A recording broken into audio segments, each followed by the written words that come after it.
How's everybody doing today? I can't hear you guys. I hope you guys are wonderful. Yay, Jessica's is good. We can hear you. Awesome. All right, my love. So, today is day 30 of our 30-day alchemical challenge. So, we are really taking a look at an overview of everything that we have done and kind of linking the final dots in some of this work. And also, we're going to discuss something about any final questions about the utilization of primordial life force that we've been asked? I have a lot of questions that are here. I'm going to go through them. And let me just take a look at this. Let me make sure that we are live everywhere. Just one moment here.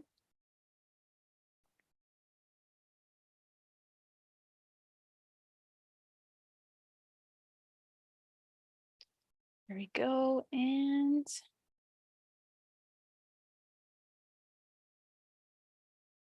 hey, everyone, everybody in the chat, welcome. Hello, Brown Dwarf, Kira, Jazen, Lars, Joban, Marilena, IT guys. So great to see you guys.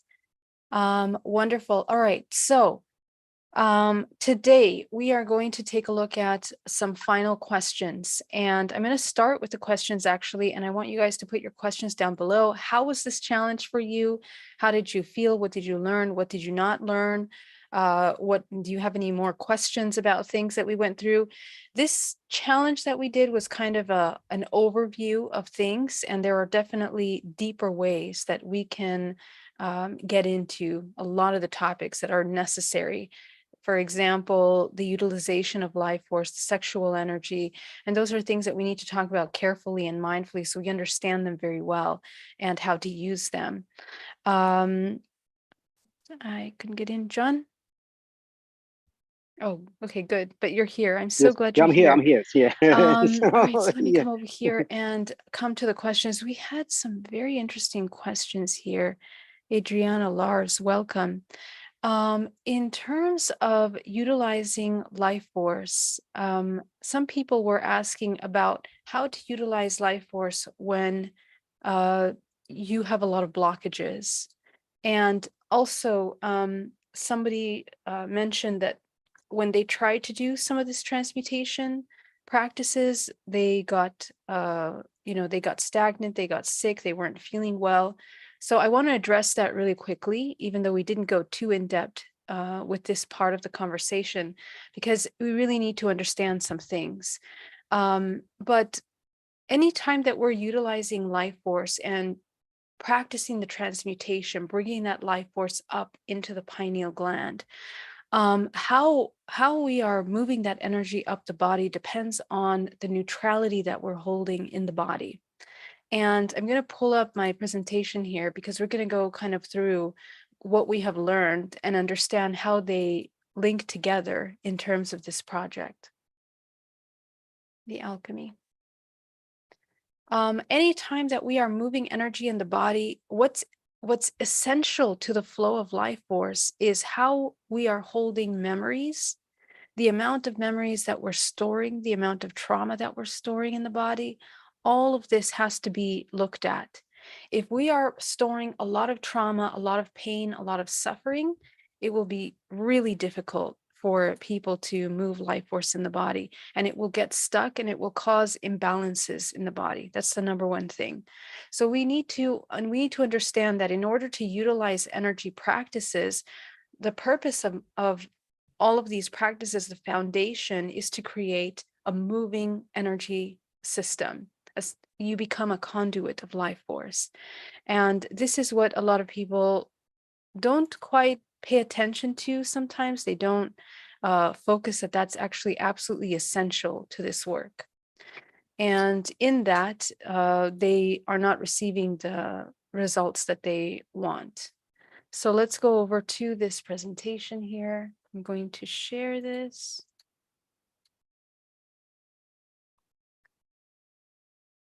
And okay, you guys see that okay?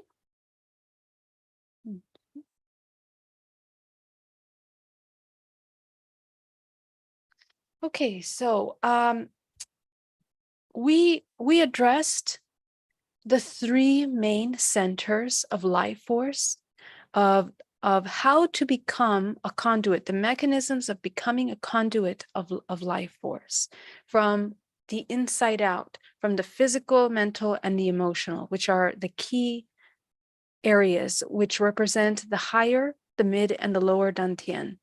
So these are the two areas, the cultivation of life force in the most dense aspect of the material world, in the energetic, through the emotional, and through the network of the collective, through the coherence, and through the highest intuitive faculties that connect us to the non-physical self.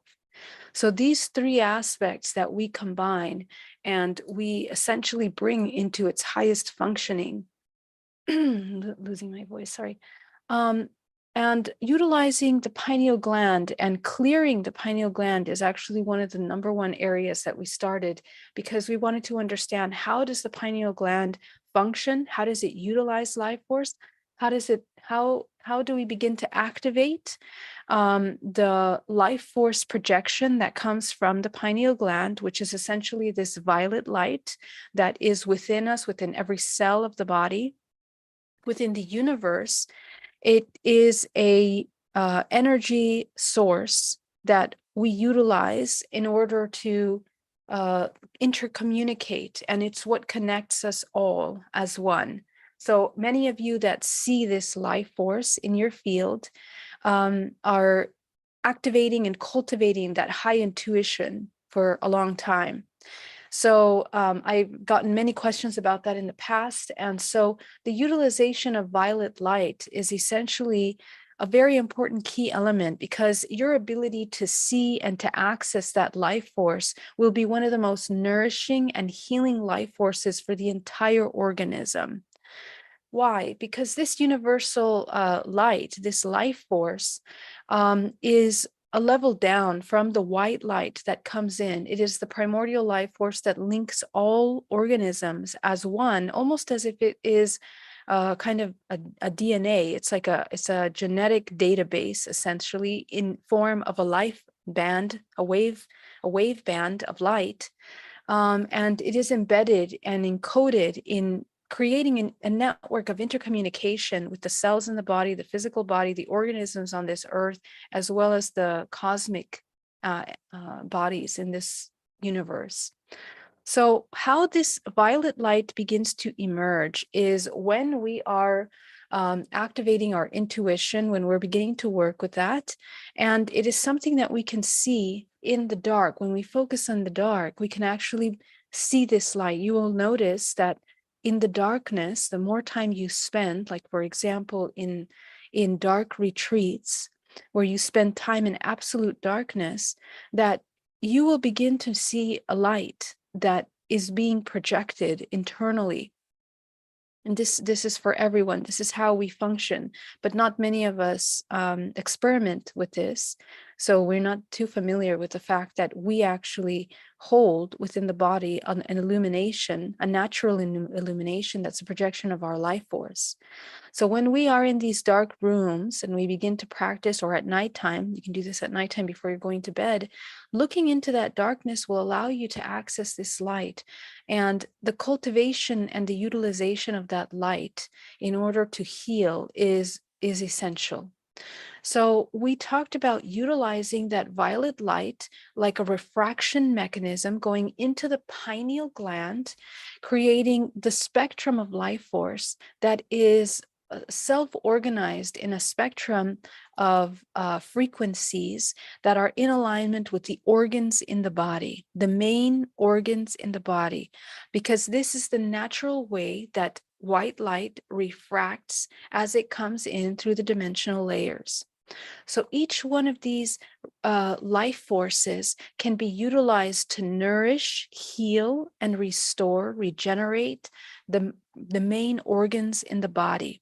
It's really important to learn about the main organs in the body, because when any of these organs are out of balance, the balance system of the processing of life force comes out of balance, it becomes stagnant.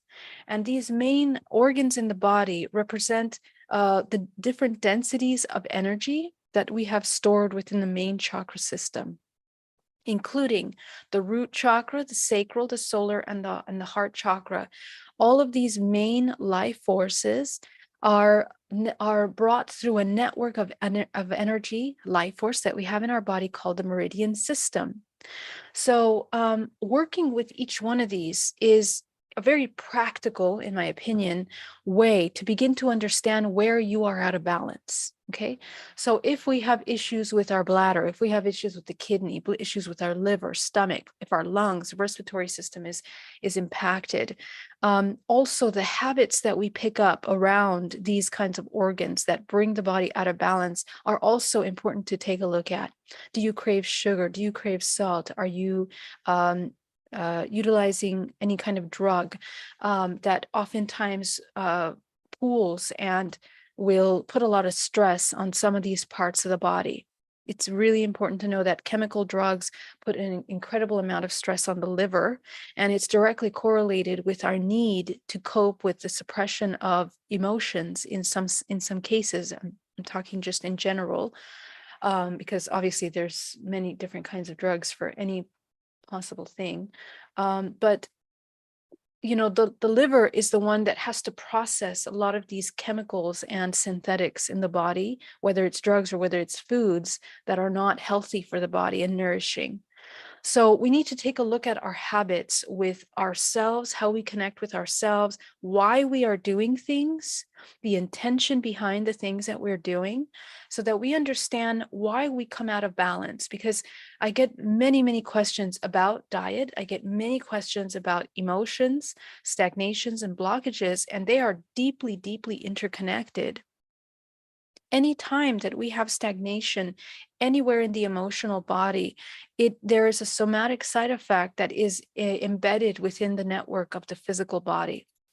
And the way life force self-organizes here within the physical body is essentially dictating how you are moving energy through the body. Okay, so this is really important. And the reason why we want to start here is because people ask, how do I get started? How do I start with learning how to cultivate my energy, my intuition, and begin to make changes that are necessary? Well, the intuitive engine, the intuitive system of the body, is a multi-layered system that requires the awareness of our senses. And the senses, the sensory system of the body, is of course interconnected through the meridian systems to the different main organs of the body. Okay, so what we kind of function like routers, that every single one of the organs is inputting and outputting information, and essentially it's coming in through the vibrational frequency, the energetic body, in through the skin, to the pores of the body, into the flesh, down to the bones, and into the cellular levels of our body. So that's the process of how information is brought into the body, absorbed into the body. And every single energy point, because we are made up of vortices that make this entire body. Let me make this a little more clear here for those of you that are on Instagram. Those energy points within the body that are pulling and processing the data are the ones that are interconnected with these main organs here in the center of the body. So when we utilize transmutation exercises, the way that we pull life force through the body will directly move. And there's many ways. We are a transmuter in many different ways. We are practicing transmutation psychologically, energetically, physically, and multidimensionally. We are alchemists, essentially. Okay. And but we want to become alchemists in all facets of our expression, because it is a representation of being in alignment with the flow of life and death, the ebb and flow of the natural cycles of nature. And when we align the most with these regenerative cycles, this is when the body can come into its optimum function interdimensionally. So when we utilize the sexual energy as an example for life force transmutation, other ways that we pull energy through the body through, for example, qigong, is by utilizing the earth life force and the abundant life force that is around us, intercommunicating with us at all times. But because we are dormant and unaware, we don't tap into that infinite resource that is surrounding us. In fact, we can heal the body with the life force that is around us in nature. You can utilize trees, the circulation system of trees that purifies energy naturally for us.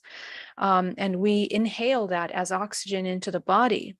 So, merging with nature will allow you to rebalance and calibrate the body back into the natural flow of how energy needs to be moving in the body, which is in a toroidal manner. Okay, the natural toroidal expression of life force is the way that our physical body is constantly moving life force through the body. But when we have the disconnect of the mind body, when we have organs that are impacted, unhealthy, as a result of heavy emotions and stagnation, we will not be able to move life force through the body in a way that is conducive to us.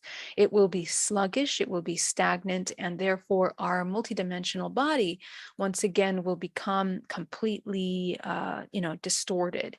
And this distortion affects your perception directly because, again, the chakra that is most hyperactive in your body as a result of any imbalance, physical, emotional, psychological, is going to affect your frequency signature as a whole.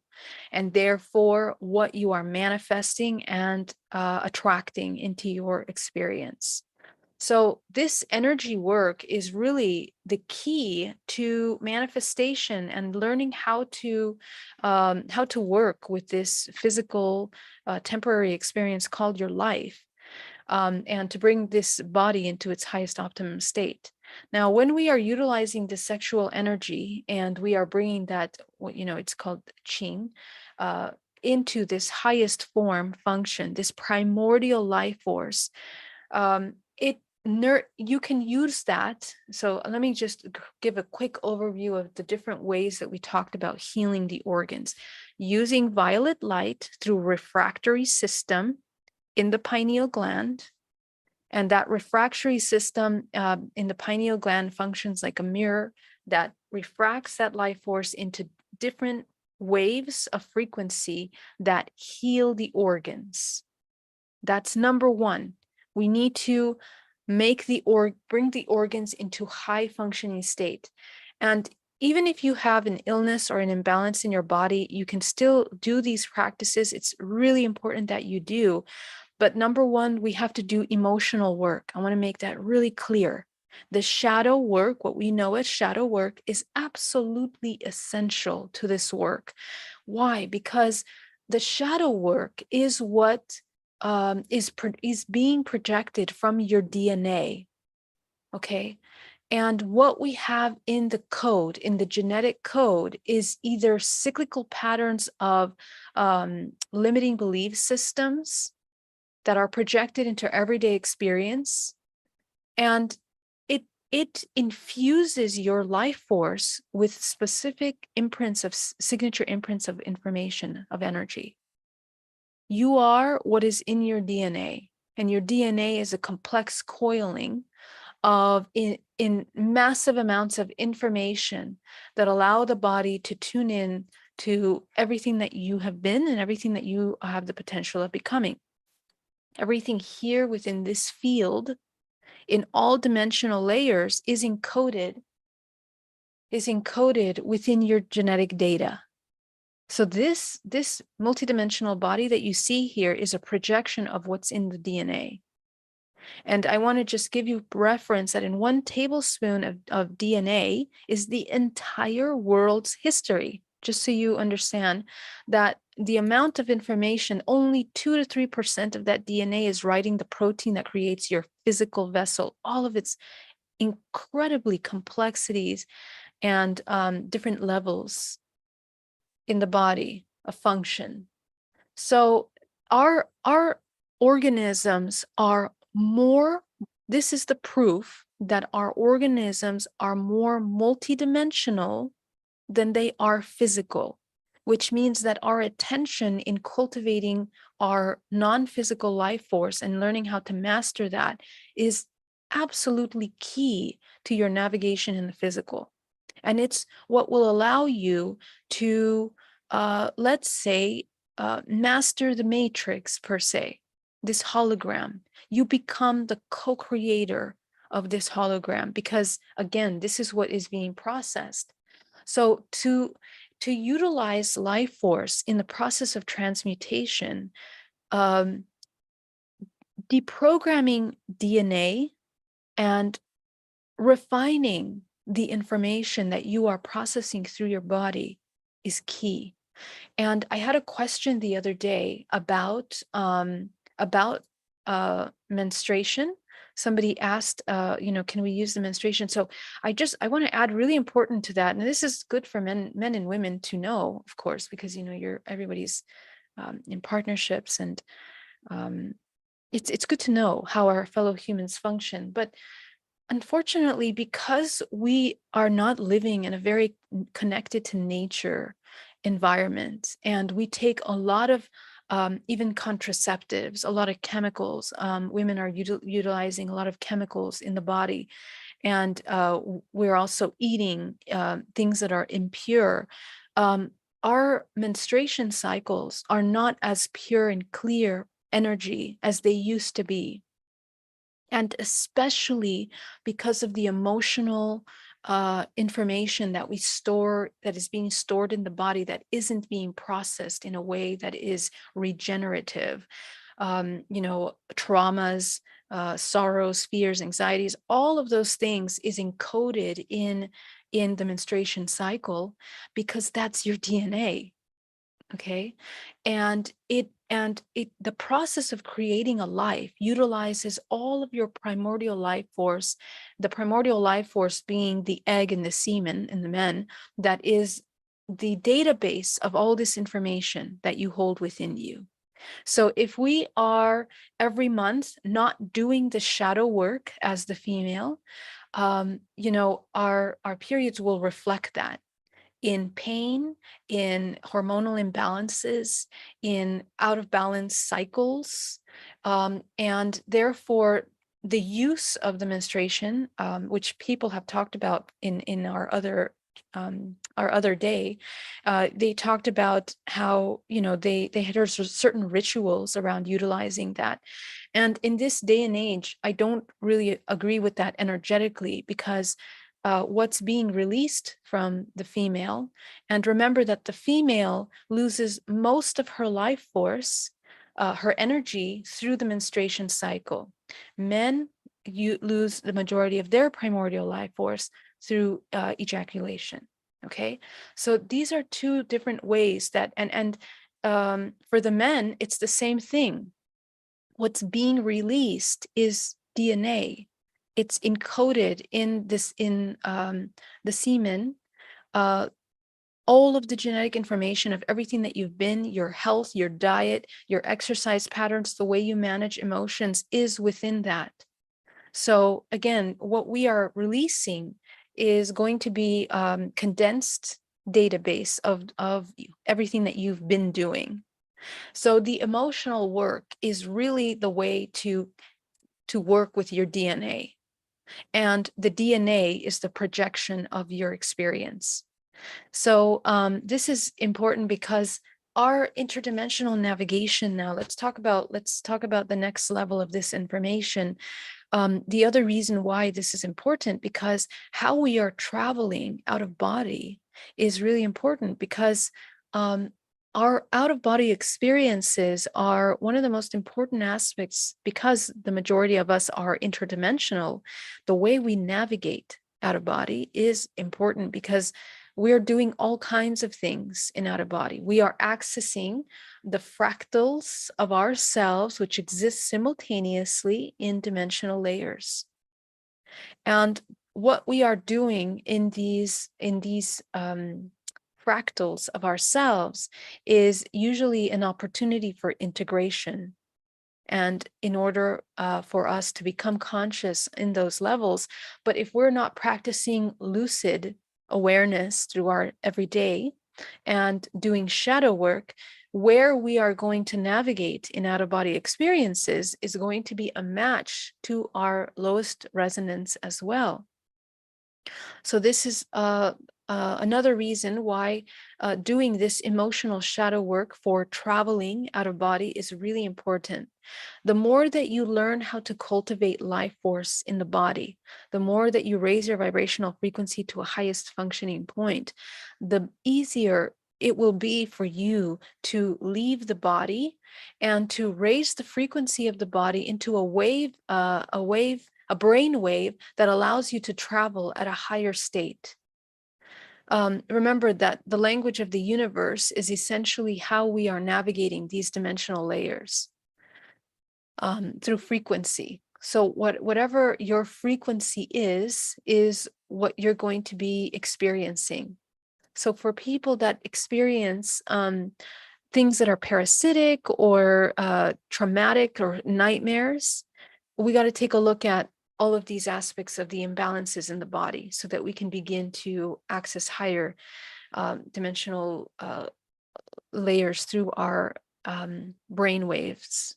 Okay, because the brain wave is basically the gateway to leaving the body. If the brain wave isn't matching a higher vibrational frequency, it'll be difficult for us to begin to navigate through the toroidal field. Okay, and so we want to try to be in alpha state throughout the day as much as possible. And this is the neutral observer that we want to try to come into. The neutral observer is the one that creates a beautiful homeostasis in the body that allows for balance. And it allows for the way that we're moving life force through the body to be as fluid as possible. Okay, so the next thing is once we utilize this violet light, and let's say we do the shadow work, we're doing the emotional work. Now we're going to utilize the violet light to heal the body. And because we are made up of this universe and earth, we have the 5 elements within our structure of our bodies. So we utilize that life force to nourish the organs.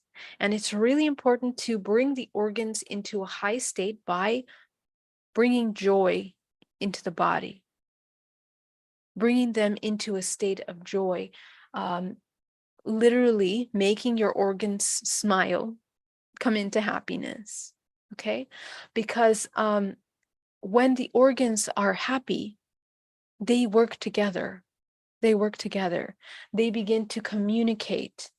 And what happens within the organs is this really powerful cycle of life force that begins to generate within your body. You become a conduit of life force. The liver gives life to the heart gives life to the spleen, to the lungs, to the kidneys, and interconnected, creating this beautiful star shape, is the way that life force is communicating within one another. So any one of these that is out of balance, it breaks the chain of communication. And what happens when we bring that life force in the body, we begin to create and circulate life force through the organs. And this creates the integration of the lower dantian and connects it with the middle dantian for coherence. So the key is that when the lower dantian begins to come into integration, remember dantian is energy. It means a resource, a cultivation of energy. So the dantians here, as we are healing these organs, regenerating the organs with this life force, it begins to unite. There's a unification.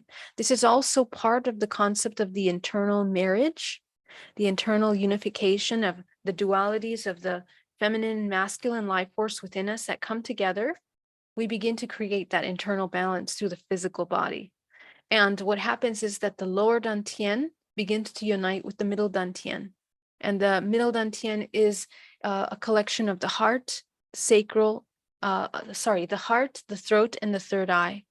And what happens when we begin to integrate the higher chakra, the heart, the throat, and the third eye, is that we activate the center of coherence, which brings the entire body as one communication system.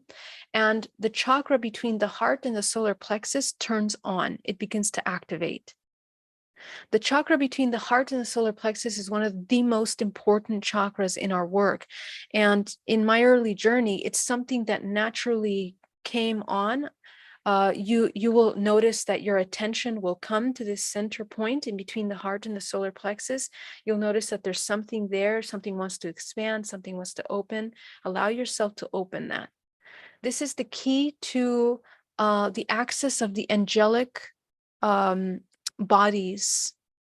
It's the portal into the 11th dimensional plane of our body.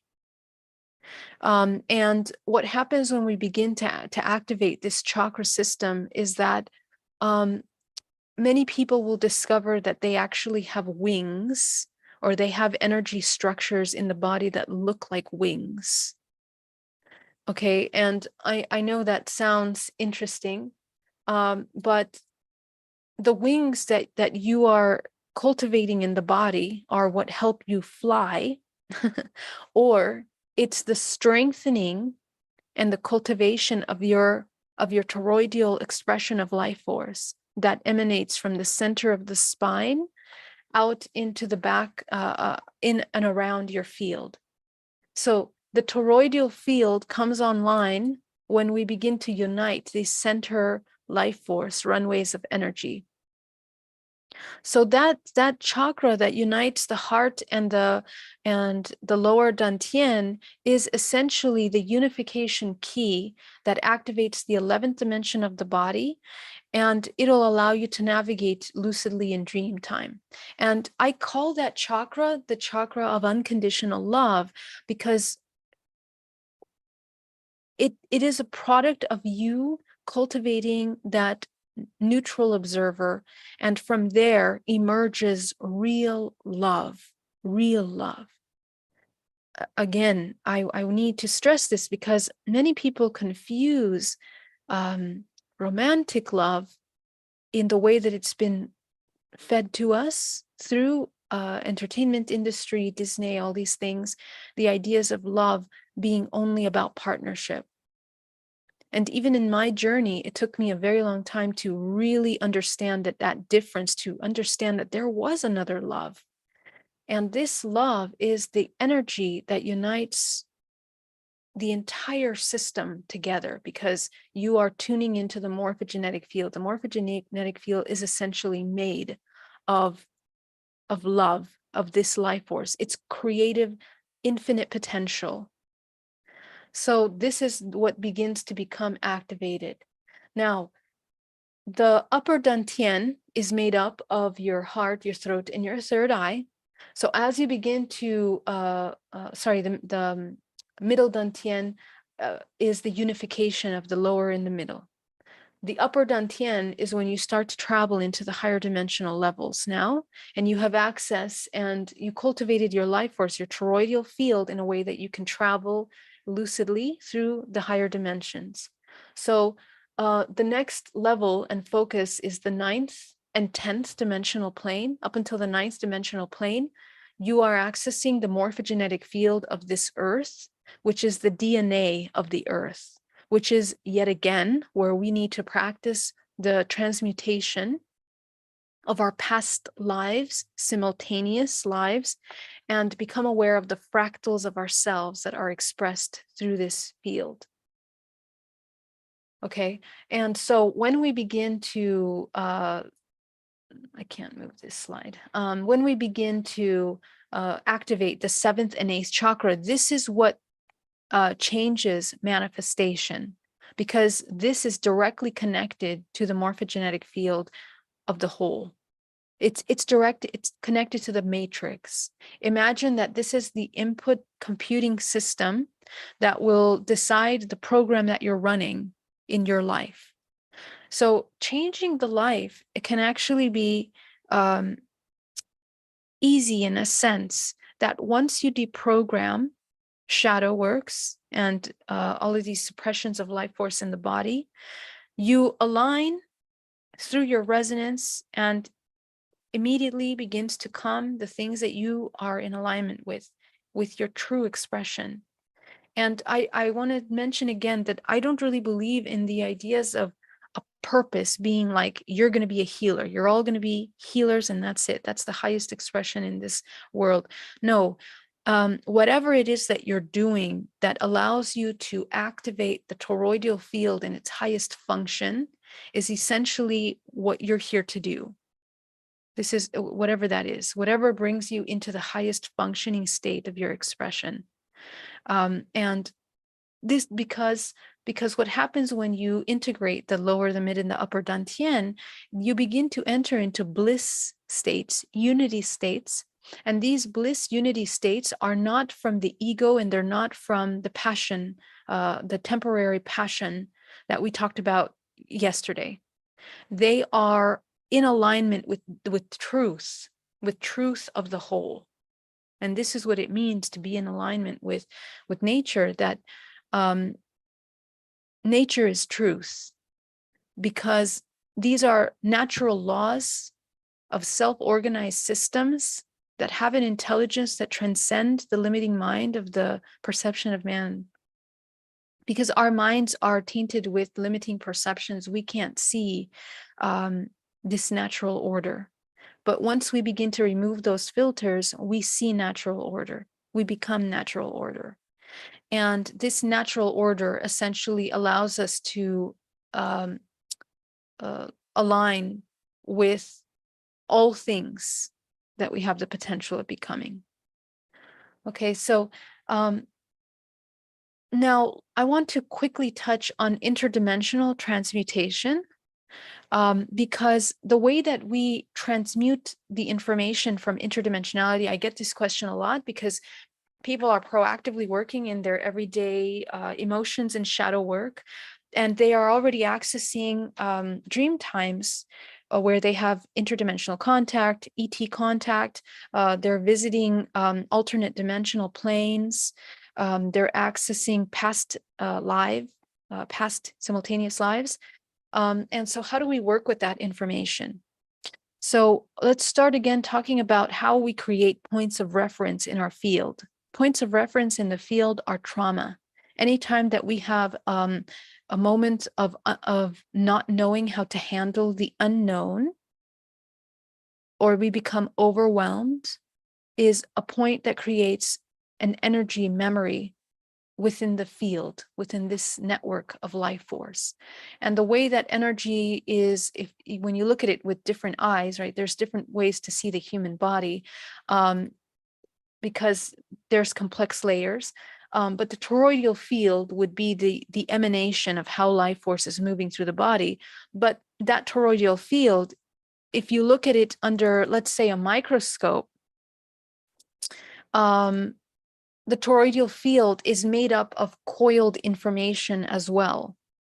The chakra system, the way that the chakras look, let me see if I can show you that. I guess I have to make some graphics to show you these things, because these things are not, I'm not sure if they're commonly known. I don't know. I haven't seen images of that. But each one of the chakra systems function like many DNA strands that project from the center of the body. So imagine that every single one of these little lines that is emitting from the chest and the back of this little figure. Oh yeah, this is a good one. Fung is like a coiling, is like a toroidal. Sorry, it's like a DNA strand. Again, the spiral is something that we have to get very familiar with, because this is the way that the universe condenses and packs information. So in our body, we're going to see many fractals of coils. We essentially are a coil because we are a vortex. But every single one of the lines that makes up a chakra is a coil. And those coils are condensed with multidimensional information. Each one of the lines that creates the chakra expression is multidimensional, which means that every single, let me see if I can show you this. Imagine this, every single one of these points that make up this coiling function is the information that you see in your multidimensional body. It's self-organized in densities from lowest to highest in a spiral manner, just the way we are, just the way we're traveling around the universe.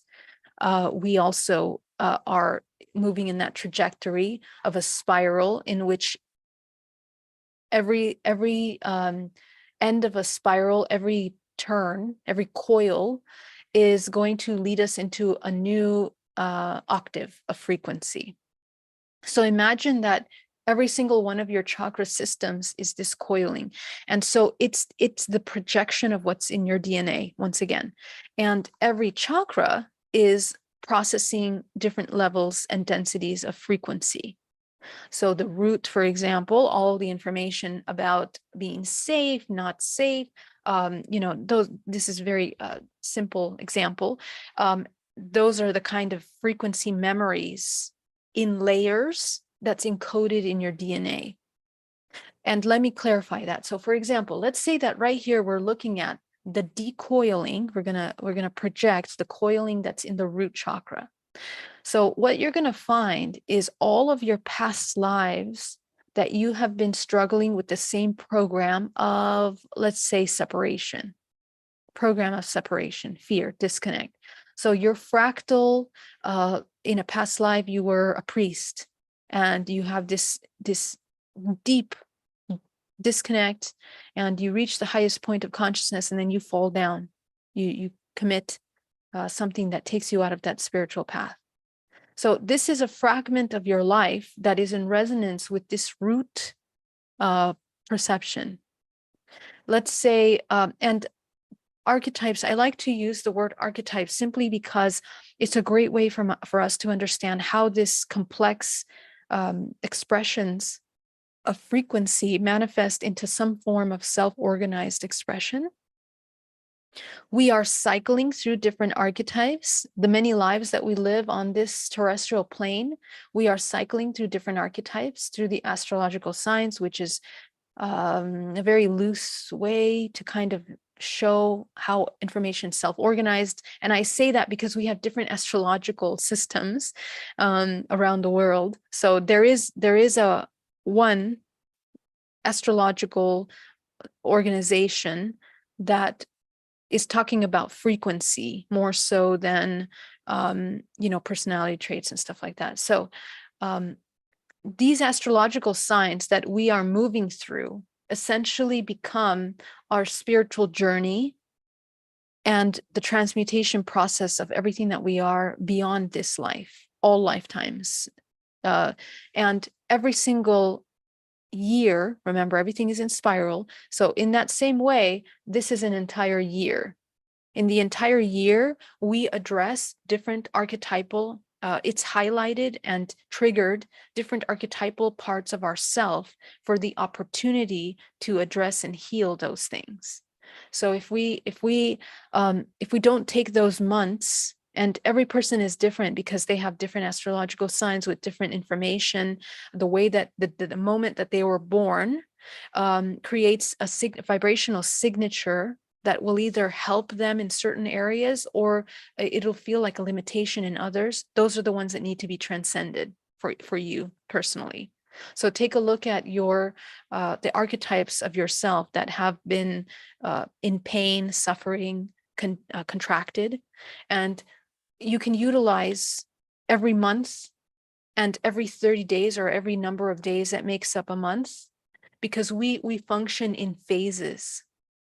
and cycles. Again, it's cycle within cycle within cycle. So if we begin to understand that, the cycles of the 4 seasons, for example, when we are most in our growth, when we are most in our a moment of contraction, healing, and meditation, when we are in our most productive states and seasons of ourselves, these are things that the human becomes very connected when they become close to nature, with their nature, when they get to know themselves, and they can address and heal and reintegrate these fractals. This is the deepest way of knowing the self, in order to break those patterns, essentially deprogram DNA. The entire life is an opportunity for you to embody this oneness, this highest functioning life force.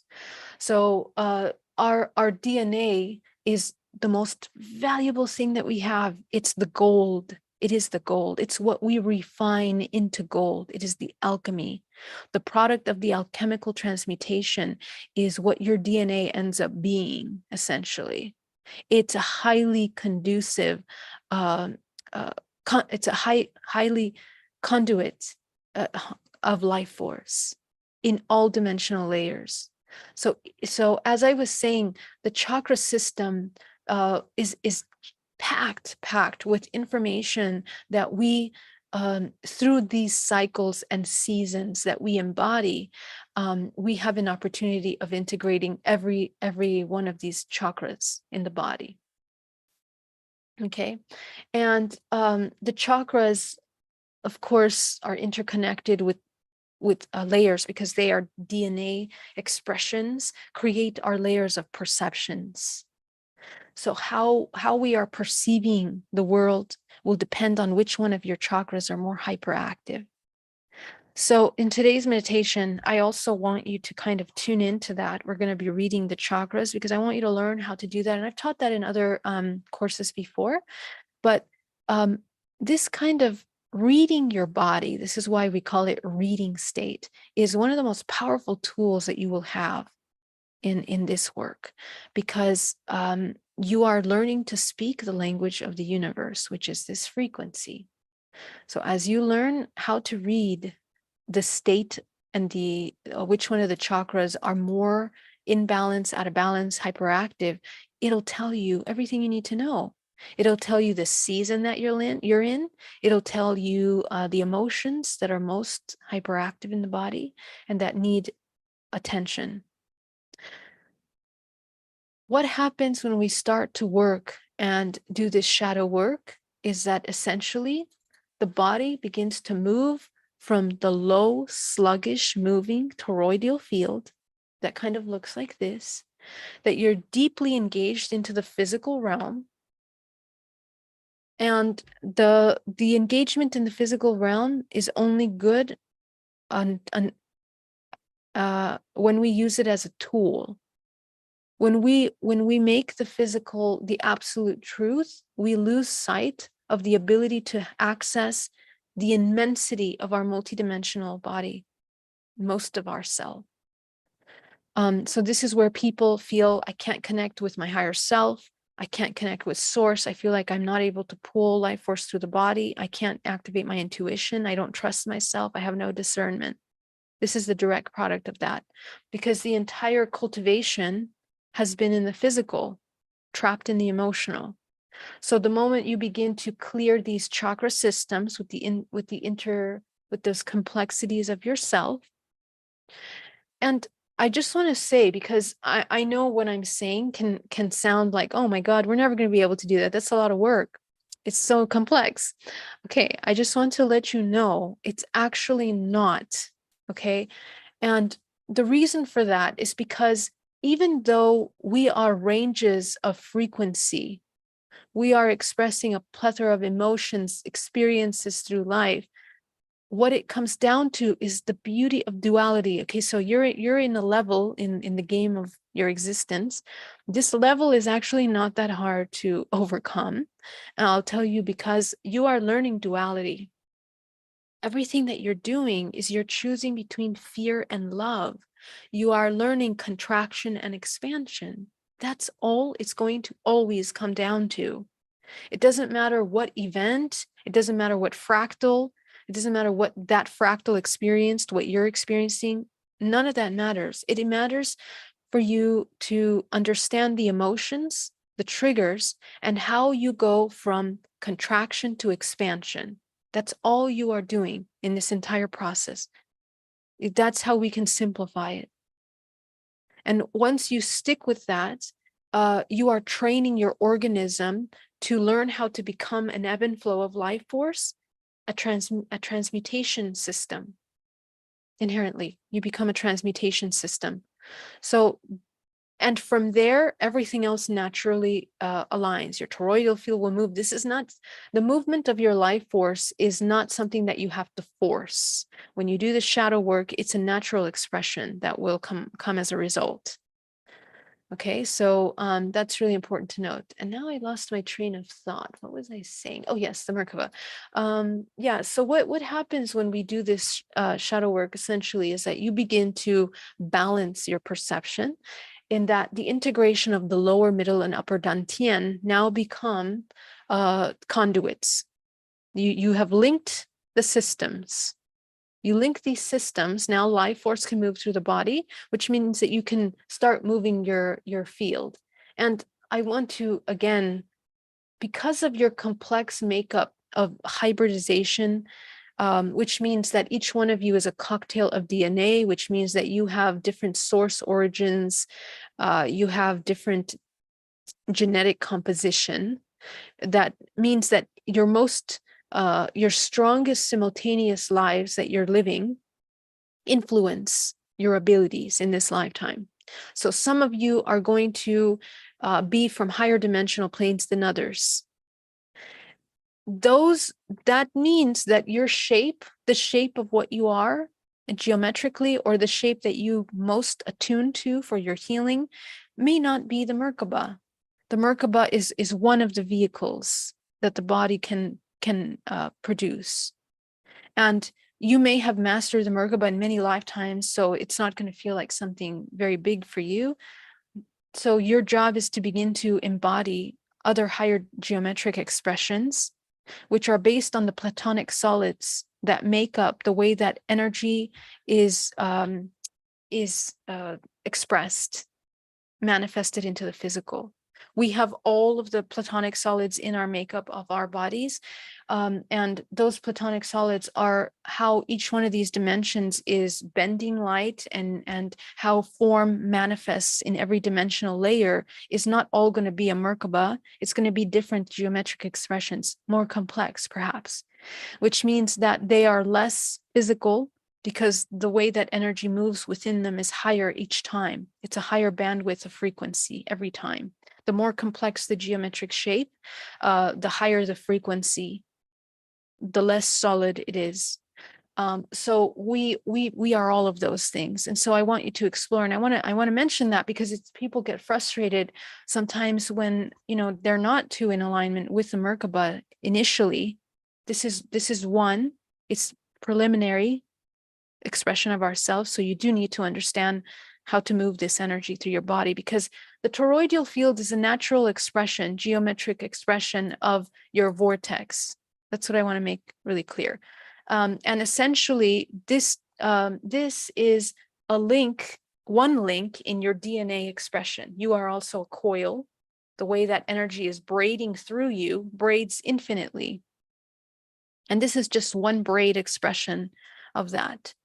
And so the faster we spin, our geometry will be changing and allow us to enter different dimensions. So this is important because the way that the human is navigating and accessing all of its fractals in itself, and this is how you become one with the whole, is that you begin to uncover these aspects of yourself. So the integration process is that in every one of the memories of past simultaneous lives, or fractals in ET aspects that you have, that you uncover, that's why ET consciousness and awareness will become very popular in the next couple of years. We need to understand that ET consciousness is from within. Every being that you interact with, it's because it's in your DNA. It's an expression of your genetic data. So your DNA, because it's a cocktail of DNA, meaning that we are hybridized. And the concept hybridization, once you understand these things, doesn't really make sense, because hybrid means to genetically modify something. But because we're one, we are inherently, I guess, a product of genetic modification. Just simply as our DNA begins to activate more, you become more, you are more. And that's really what hybridization is about. Every child that is born is matching the vibrational frequency of this next octave that we are all moving in and as. So take a look at your interdimensional contact. What's your relationship? What are you doing in these interdimensional experiences? Are you playing out similar patterns that are filtered through the human mind, through human limitations? Are you learning? Are you being of service? Are you healing? Take a look at that, and take a look at where you are blocked in that expression. Every single vision that you have in these realms is an invitation to unlock something of yourself. So that's the integration process. And that's how you become an alchemist in these higher dimensional levels. Because in the same way, you're learning how to alchemize. Because for us right now, everything we talked about, bringing the lower into the higher vibrational frequency, we're like, yay, we got it to the higher vibration. But when you enter another octave, you're going to be doing the same thing. Your highest level will be the lowest level in this next dimensional layer. So that has to be expanded even more. This is how we expand and how we become one. So this is really, really important. Okay. All right, guys. So what else do I want to say? Okay, so the final thing that I want to talk about is, we talked about the morphogenetic field. I guess what we can talk about is, the sexual energy, how it runs through the body. This is a depiction of how, when we pull that primordial life force into the organs, I was mentioning, we started here. The reason why we need to have these organs in balance and healthy, vital, moving, is because each one of the organs, when functioning in its optimum state, it becomes a transducer of energy as well. That moves the energy through the body. So this is why emotional work is a must. Because if you have blockages, let's say you're suppressing anger from experiences that have happened to you as a child, you're going to pull up your energy, and it's going to begin to create a pool of energy here, meaning it's going to accumulate. It's going to accumulate here in the solar plexus. And then people start having tummy issues, digestive issues, back pains. Okay, because I think someone mentioned the other day that they were having back pains as a result of doing transmutation or semen retention. Well, that's because we haven't purified the semen through the shadow emotional work. That's because what we're pulling up is dense, and because we haven't unclogged the meridian lines of the organs. And it's the same for the women. So if you're pulling up life force and you haven't done your shadow work, no, it's not going to go the way you think it's going to go. If you haven't purified the thoughts, your sexual thoughts, from lust and passion, you're still looking at porn. And I want to mention really briefly, something about pornography, that it embeds imprints, very complex imprints in our mind, that invert your ability to understand and embody unconditional love, energetically. And it's like a spider web that webs up your ability to transcend into a unity consciousness. And everything that we look at, especially when we are, let's say, doing an act of pleasure or sex, you have to understand that when you're doing that, your entire field energetically magnifies. You become so open. So when you combine this openness of your multidimensional body, my gosh, you are in the most vulnerable state ever, and not more vulnerable than when you're in hypnosis, because it's almost as if the entire body is activating a system of creation, and you combine it with a thought form such as porn or something like this. You are imprinting that into your field, and you link yourself to that image, idea, concept that is embedded with lots of different sub programs. So it becomes really sticky energy in the body that's kind of hard to break. So it's the same when we have lots of partners that we're not really being mindful energetically. We deplete life force and become incredibly entangled in the way that we expanded into something that isn't really our vibrational frequency. Um, we end up taking on all of the karma. I don't want to say it like that. We end up taking on all of their emotional stagnation into our body. Okay. And it literally, we begin to, if our vibration is high and they're low, we begin to kind of even out energetically, because we become a match. We come into resonance, right? Resonance means that we're matching this energy, and we become the same. So this can be very harming for you as a light worker, because you're doing so much work to maintain your frequency in this state of fluid and healing the body. So this can be something that will limit you from going high. I also experienced myself, personally, and many people that I work with that maintain a certain level of uh, celibate. You become celibate, and I became celibate for many years when I was doing this work, because what I realized is that the cultivation of that sexual energy, even if you don't do these exercises, you through meditation work, through healing, especially the meditation of running energy that I teach, it's like automatically helping you create transmutation in your body, because you're learning how to run energy through the 3 dimensions of the body, unclogging and clearing all of these blockages subconsciously. That's why running energy is so potent.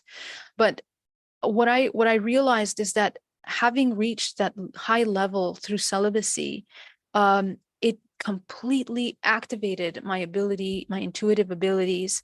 And when later, I went into a partnership, I mean, it lowered my vibrational frequency tremendously.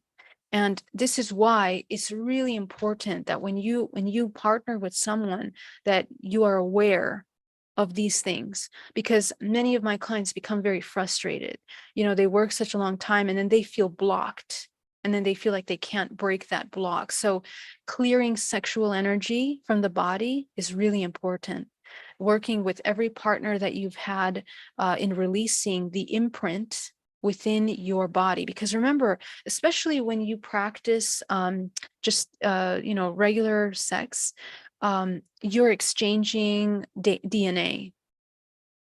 And again, what did I tell you about DNA? It's the most condensed database of information. It's a multidimensional instrument, DNA of any form.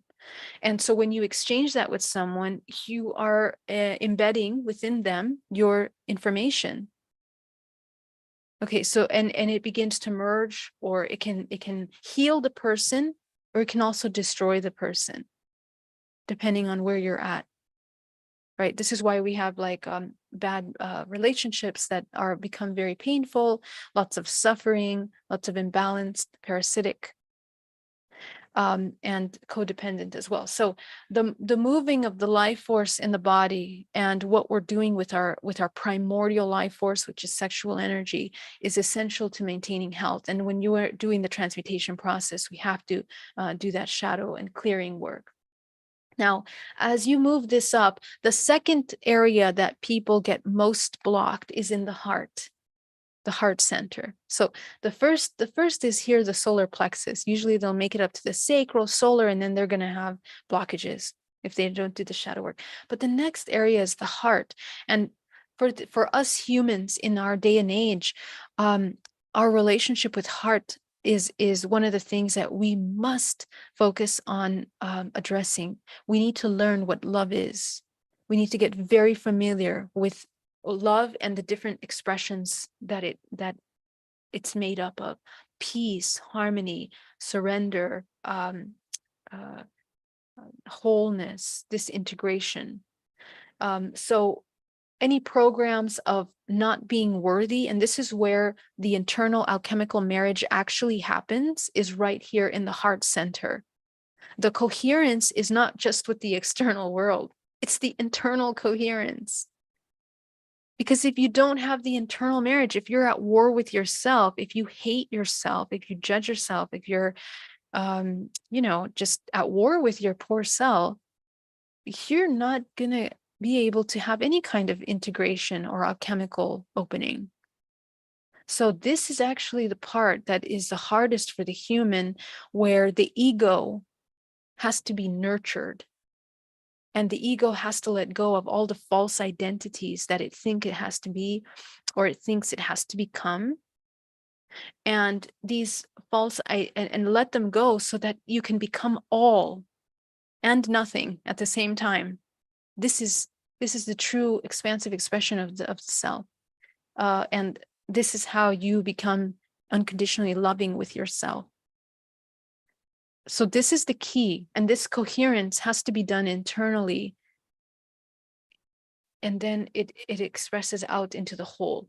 And so what I want to kind of end today with is my final lesson of this challenge, is that when you integrate these systems within yourself, you now become a conduit of the universe, and you begin to embody the ebb and flow of this universe, which is to give and to receive, to release and to receive.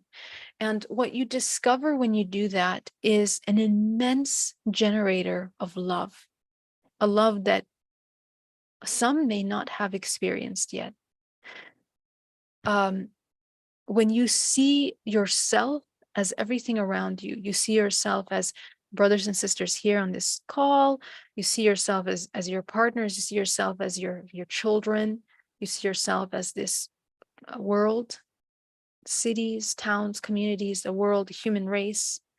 This is where we are headed. This is the technology of the human, that when the human comes into unity consciousness, we can shift timelines collectively, because we become highly compassionate, not only with ourselves, but with the choices that we're making that support the collective whole. That's a different way of being. It's like we usher in a new way of being and existing. And so you find love in everything at that point. You are no longer alone. There's no such thing as separation, because you realize that through you begin to see the entire world. And this is how the human begins to integrate the higher aspect of the self. The Shen energy is the universal energy, the cosmic energy, which is that violet light that's embedded in the cellular level just as much as it is in the cosmos, in the stars, in the producing of life force that creates the iron in the body that runs through your veins, the embedding of life force in the coiling of your DNA. You become this expression. And it's the unification, it's the alchemical marriage with the universe. That's what we are trying to, where we have an invitation to embody, if you want to. Okay. And this navigation in the higher dimensional levels is cycles of the embodiment and practice of this unification. So one of the things we're going to do in today's practice is we are going to embody that receiving. And this is a practice that I learned from Master Luke Chen, who I love very dearly. He is a Qigong master, and he really talks about how when you love the universe, this embodiment of love, is the way that we bring our bodies into the highest functioning form and healing for the body. So you understand that the universe loves you. You understand that, I love you, everyone loves each other, and it breaks down the walls of separation between yourself and the whole. And this concept will help heal the heart, and it will help pool and alchemize your lowest densities, fears, into unity consciousness. So as you can see, this system that I'm explaining to you, wherever you start in the system, all of these activities are supportive of one another, because the idea is that, each one of them work together in this incredible body that we have. Okay. All right. So I'm going to stop the share, and I'm just going to come into the chat here, and I'm going to come into our little Instagram and YouTube. I want to thank you so much for joining me, guys. This is a special edition of Self-Love Sunday, because we are closing our 30-day Alchemical Transformation Challenge. So I'm going to come into the chat, and I'm going to ask for questions before we begin our meditation. That way I can help address anything that we might be working on. Okay? So let me just come over here. And hello, everybody.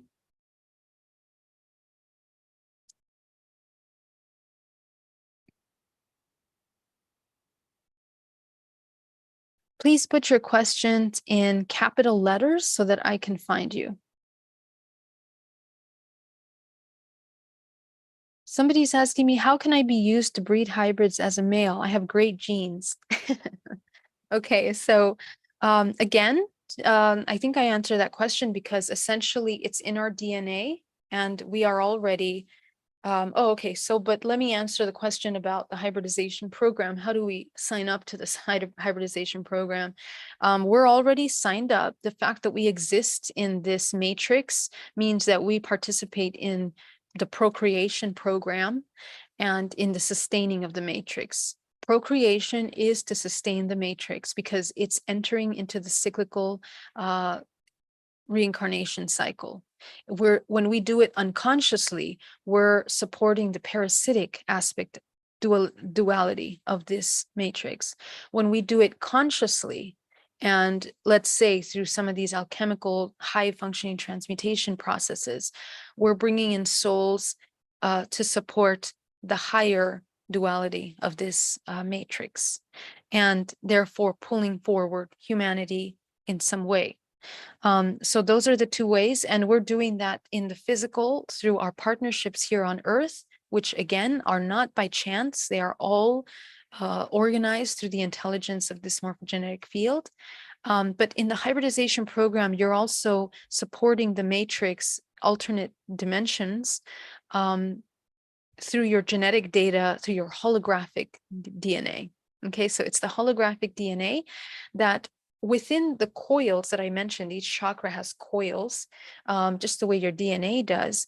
Those coils are embedded with multidimensional information that, let's say, for example, within one little coil of your chakra, you have embedded Pleiadian, Arcturian, 12-dimensional aspects of yourself.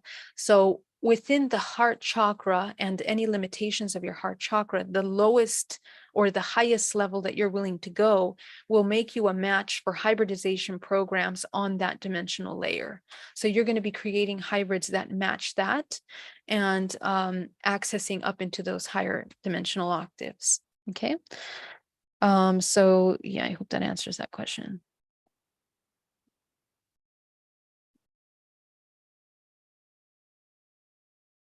I'm going to put the link to the YouTube if you guys want to join on the YouTube. I'm sorry, I forgot to do that in the beginning, but if you guys are on Instagram and have a hard time tuning in, you can do that. Thank you, Geraldine. Tanny Griming. Hello, Ingrid. Snickerdoodle says, what do you think of osteoarthritis of the knees, currently having an issue at 28? Okay, so the knees represent our flexibility and our ability to move fluidly through life without judgment and limitations. Depending which knee is having the issue, the right or the left knee will define where these programs are rooted, either in your masculine or feminine expression, which means that we inherited the program from the father or the mother, or the lack of them existing in our life. Not, it doesn't even have to be biological father and mother. It can be the parental figure that played the role of those energies, either feminine or masculine. So we have to take a look at our relationship with letting go of control, the need to control things, especially in the way that we judge the physical body. And anytime that we feel less than, in such a way that we embody a severe amount of jealousy or comparison with other things, that begins to deteriorate the way that we're harnessing life force through the lower parts of the body. So I would address those core belief systems and begin to kind of shift how we are holding on to those programs. And you can also heal the physical body by utilizing different rays of energy. White light to clear out any heavy, dense energy in the body. And working with the bones, you can utilize very soft, super, super soft green light, super, super soft blue light in healing the body little by little. It's just debris that becomes crystallized in the joints and in the bone structure of the body. These are pretty deep programs that you're also pulling from the generations that are brought down. Okay. So illnesses, severe illnesses that we receive at an early age are the manifestation of everything that hasn't been healed for many generations. So sometimes people ask, why was I born with this disease? Well, you are the embodiment of all of the unfinished lessons of all the prior generations down your ancestral lineage. It's a representation of the vibrational signature that you have come to as a match with all of your gifts in order to transcend. So you are designed to transcend this incredible ancestral illness. And again, we are not married to our DNA. We can always heal and shift what we're holding in the body. Does Reiki help activate some of our abilities? Yes and no. Reiki is a very light form of energy work, and it is very good when you understand deeply how to use it. But I do feel that the Reiki training, as far as what I have seen, and please, if I'm wrong, that's okay, please tell me. Most Reiki training doesn't really go that deeply into understanding the utilization, the deeper understanding of the utilization of life force. And I see many Reiki healers becoming sick because they're not taught how to properly do the emotional shadow work so that they can be a conduit of life force. It's not easy for the human to put their problems away and then be a healer. That, it doesn't work like that. That's why the human has to be proactively doing shadow work and healing themselves in order to be a healer. If you and I say that cautiously because many of us healers, we have, most healers have very traumatic lives. That's why they become healers, because they have the knowledge, the wisdom embedded within them in order to hold space. But what I see is that people have a hard time really learning how to do the shadow work in where they can transmute their life force and then become a clear conduit. Anytime they judge what's happening to the healer, they take on what's happening to the person that has an ailment. And that happens energetically and subconsciously. It doesn't even have to be a conversation. So these are energy boundaries and cultivations that really have to be taken seriously as a healer. So that's why I say this is how it doesn't help you activate. It does help you activate if you're doing the shadow work and you're learning how to become a conduit of life force. And you're training your intuition daily as a Reiki healer, because you become more open and lucid and connecting to the person you're healing, and you learn how to read the morphogenetic field better. So there are some ways that it does. Why do I see geometric forms in the night? Yeah, lots of people are seeing geometries. And again, you are reading the vibrational frequency of different dimensional planes that are an expression of what you are. So all your DNA is expressed in dream time. We navigate our DNA in dream time. You are accessing different geometric forms. I would take really close note at what kind of shapes you're seeing and learn about the information, because every geometric shape is a communication. And it's a language, just the way crop circles are created with certain geometric shapes. The shapes help us understand the dimension from which the beings came that are creating those, when they're real, of course. And it's also the communication. What's being expressed is a geometric shape. We are Every form, every shape that is created is a communication. And you can learn more about that by looking at Manfred's work with Centix. I learned a lot about that through Manfred's work on Centix. Okay. So yeah, that'll help you. Is there a special meditation to release pain from the heart? Yes, absolutely. Any meditation that will help you run energy through the body will assist you in clearing stagnant belief systems and emotions in the body. So I would highly suggest utilizing those.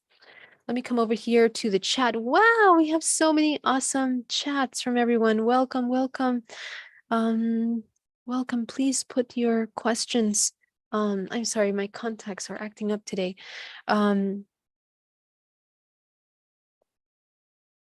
I'm only going to read the ones that are capital letters, please. I've had a headache.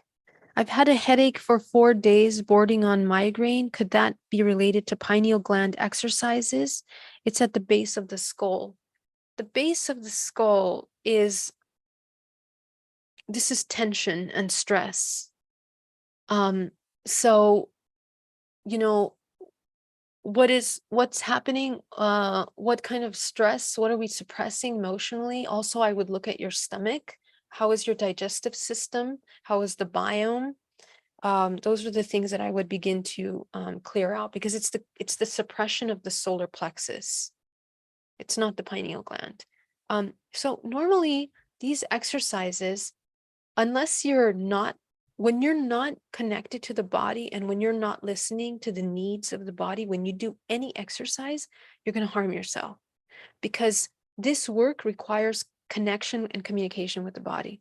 So if you haven't, whatever it is, if you didn't drink enough water, and oh my gosh, I have to talk about water.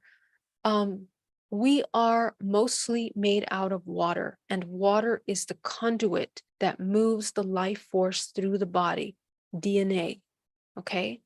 So we have to drink a lot of water, and we have to constantly keep ourselves hydrated when doing this work. This is really, really important. I'm going to make a slide about that and put it on the website. By the way, in case I didn't say this before, here are the slides that I migrated to their own personal page so that anybody can access them. It's under events, under 30-day alchemical challenge. I'm going to put the link right now in the chats for you guys. So you guys can access the slides here. Let me come over here and put it here. Okay. There you go. Here's the, yeah. All right. Let's come back over here. Thank you for that question. Love you guys. Oh my gosh. Thank you so much for those super chats, guys. Mark Hudson, thank you so much. Thank you very much. I am so grateful for that. Thank you very much.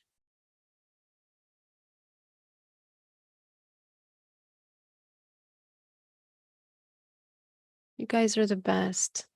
Daniel Ruiz, thank you so much. I am so grateful. Thank you for all your insights and knowledge. All seems to be in alignment. that what we control and that what we don't, a timeless balance of cosmic emanations and grounding on earth. Absolutely. I agree. That's beautiful. Thank you so much. I'm looking for questions in the chat. Hello, Katie. Hello, Cosmic Diana, Overlander. It's so great to see you guys.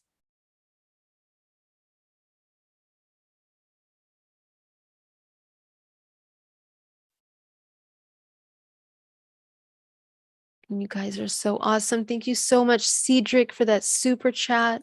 Thank you so much, El Portal de Alana. Thank you so much. Nothing to find. Thank you very much. You guys are so generous with me. I greatly appreciate that. Adrian says, what are some ways to make it easier to drinking enough water, throughout the day? Um, you know, um, self-love. You have to love yourself. You have to love yourself so much that you want to nourish yourself and take care of yourself. Okay. It's almost like we want little cheat sheets for everything, but awareness is what's going to drive you into doing these things. Now that you know, the thing is that we become very, what's the word? We know things and then we just pretend we don't know them, or we just say, not so important. And when we do that, it's because we're in survival. We're in survival with what's happening externally. And so it takes us away from this connection, this communication, which requires calmness and peace. And many of us are very addicted to stress and drama. So we want that in our lives. And because it provides a thrill and a chemical rush in the body, it's an addiction. We find it more fun to be stressed out and in dramas than to be silent, neutral, and aware, connected with your body, with nature. So the most powerful way to do that is to have compassion. First of all, be aware of your state, and then have compassion of what you're observing in that state. If you observe that you're in a state of stress and anxiety, help yourself. Every time you drink water, drink love into your body, fill it with love. I guess this can make it something fun for you to do, because water is programmable. You can charge it. So whatever it is that you need in that moment, charge your water. Make water like a medicine for you, or like a food, that you charge it with what you need in that moment and you drink it in your body. This works amazingly. I've healed my body many different times by doing this. The water becomes the antidote for anything that you are doing based on what you infuse into that water, because we are water. And so again, everything that we tell ourselves, everything that we do to ourselves is being programmed through the system of water in the body. So it's just really important. Teresa Martinez, thank you so much for that super chat. Love you. Love you so much. Let me see here. Question: after each meditation, do we open the first three chakras again? I'm new here. Hi, Patricia. Yes, thank you for that question. That's right. So we shrink them down, and again, we're not stopping. You can never stop the flow of your chakra, but you shrink it down to the size of a dime. And this allows you to neutralize everything that you're unconsciously interconnecting with and pulling into or draining from your body. Okay, so when you do that to the first three chakras, you allow yourself, almost like you can give yourself a moment to breathe and to kind of be aware, come back to complete awareness in the present moment, and then be able to choose what you're allowing into your space. So it's really powerful practice. And then when you're done with your meditation, you're going to open them back up. About 6 inches is a nice balanced state.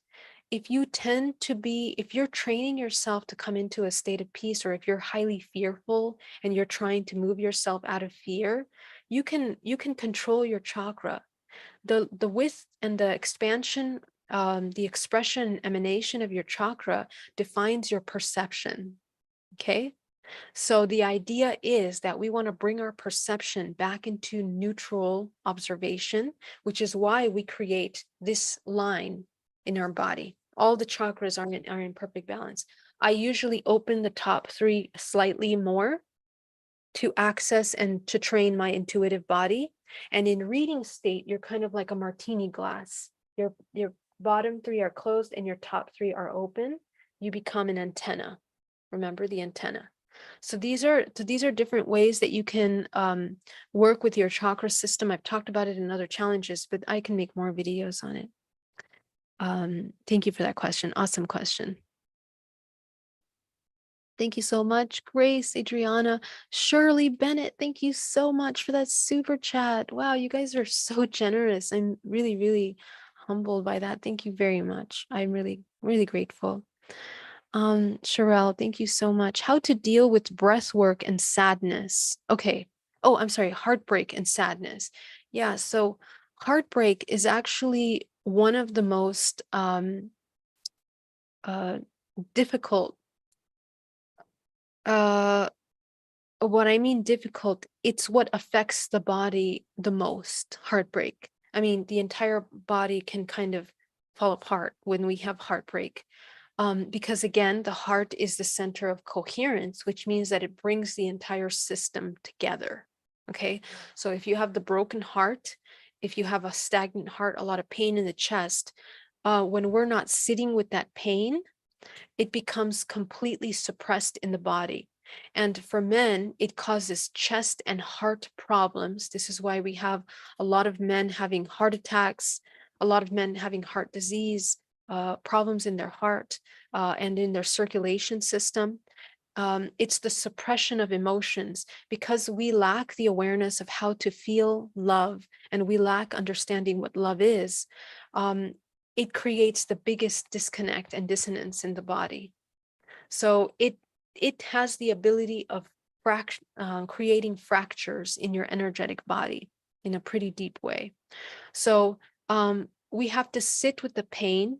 I want you to dive into that pain and allow yourself to unpack what's inside of that emotion. And as you reach the layers of that heart pain, it'll help you understand new things about yourself, understand and broaden your perspective of the relationship in a way that you will see truth, because pain is usually not the full truth. Anytime that we're suffering, anytime that we're in pain, we're only seeing a very small part of the truth. That's why truth is such a beautiful, powerful liberator and healer of ourselves. Okay, so tapping the chest, I want you to tap the chest in order to release the heavy pain. You're going to inhale deeply. Exhale. With every exhale, you're going to release the emotion that's in the body until you're breathing from the solar plexus. You're going to breathe all the way down to the base of the spine, and you're going to tap the chest. Tapping, tapping, tapping, visualizing that you're breaking, because what happens with sorrow is that it crystallizes really quick in the body. And especially because, we're very easily coming to that sorrow. For the women, it gets trapped in the breasts. Okay, and then women have breast cancer and things like that. So in addition to heart problems and breathing problems, lung problems as well. But what happens is that it becomes crystallized here and becomes stagnant, and it becomes difficult to breathe. All of those things are a result of heartbreak. So we have to break up that stagnation, that crystallization, by tapping the chest gently. Don't hurt yourself, but strong enough to get things moving. And it'll feel really sore. Your body will feel really sore when you hit your chest. That's the emotion that's trapped in the body. By the way, any part of the body that's sore has trapped emotions, trapped information. So that needs to be released. Okay, so as you tap your chest, you're going to take nice deep breaths.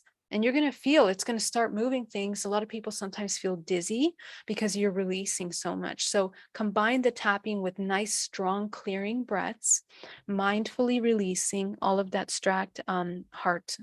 And just the thymus here at the center, which is the center of the heart chakra. This is what you're helping release. You're going to massage all around, tapping, tapping, tapping. So Qigong is really powerful as well for this. This is a Qigong practice, but clear out, especially over here in the joint. This is the lung meridians. You might feel soreness there as well. Go ahead and clear those out. And from the arms, okay, the outside of the arms. You're going to tap 8 times on the outside, 8 times on the inside, 8 times here in this point, and 8 times here. But I suggest you do the chest as many times as you need in order to release that stagnation. You're going to feel amazing after that. Okay. And the next thing I would suggest is what we're going to do in our meditation today. Would we also embed all DNA info of all our partners, past partners? Yes, yes, yes, you do. In fact, the longer you are with the partner, the more we begin to merge energetically and biochemically with our partner. That's why telepathy is available to partners that have been together for a very long time. You biochemically become one. Electrically electromagnetic field merges in such a way that you become one. That is the marriage. That's why in these Taoist practices, sex is marriage. Like when you have sex with someone, you're married because you are energetically merged with them. And that's not something that you can pretend doesn't happen or hope it doesn't happen. You completely merge with them. Okay, so when you have an exchange of DNA, even more so, the DNA is highly condensed with information that embeds into your body as well. You absorb it into your body. And that's why we're able to change frequency in alignment with the partner. So, I have a meditation called Neutralizing Stagnant Sexual Energy on my channel. I highly suggest checking that out because I'm going through the cells of the body and releasing the imprint of the partners. People that have long-term relationships or even short-term relationships but highly sexually active are really merging themselves, and that's why the when you break up, it's really painful because it's both psychological, emotional, and energetic. That's all embedded in the physical body. Okay, so these are some things that I would work with. All right, my loves. So let's go ahead and start with our meditation. I know there's more questions that we're going to come back to it at the end. All right, so let's go ahead and get nice and comfortable. I want you all to take a nice deep breath. I'm so sorry. Did I miss my questions in the chat? You know what? Before I do that, let me go to the question in my chat here on the Zoom. Make sure I'm not missing. Esteban says, I sometimes see people's faces shapeshift, morph, distort in the middle of a conversation. I feel I'm tapping into their field and into their energy exchange changes between. I'm not sure what I'm picking up on. Yeah, absolutely. So shape shifting is very much a real thing.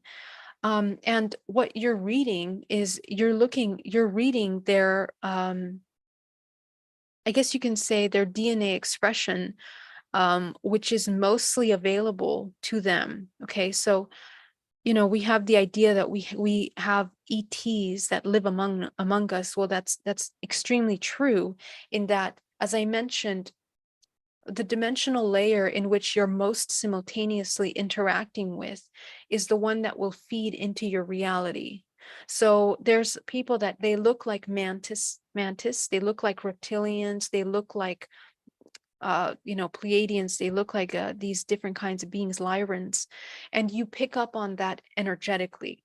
You're recognizing your own DNA because you're merging energetically on that level.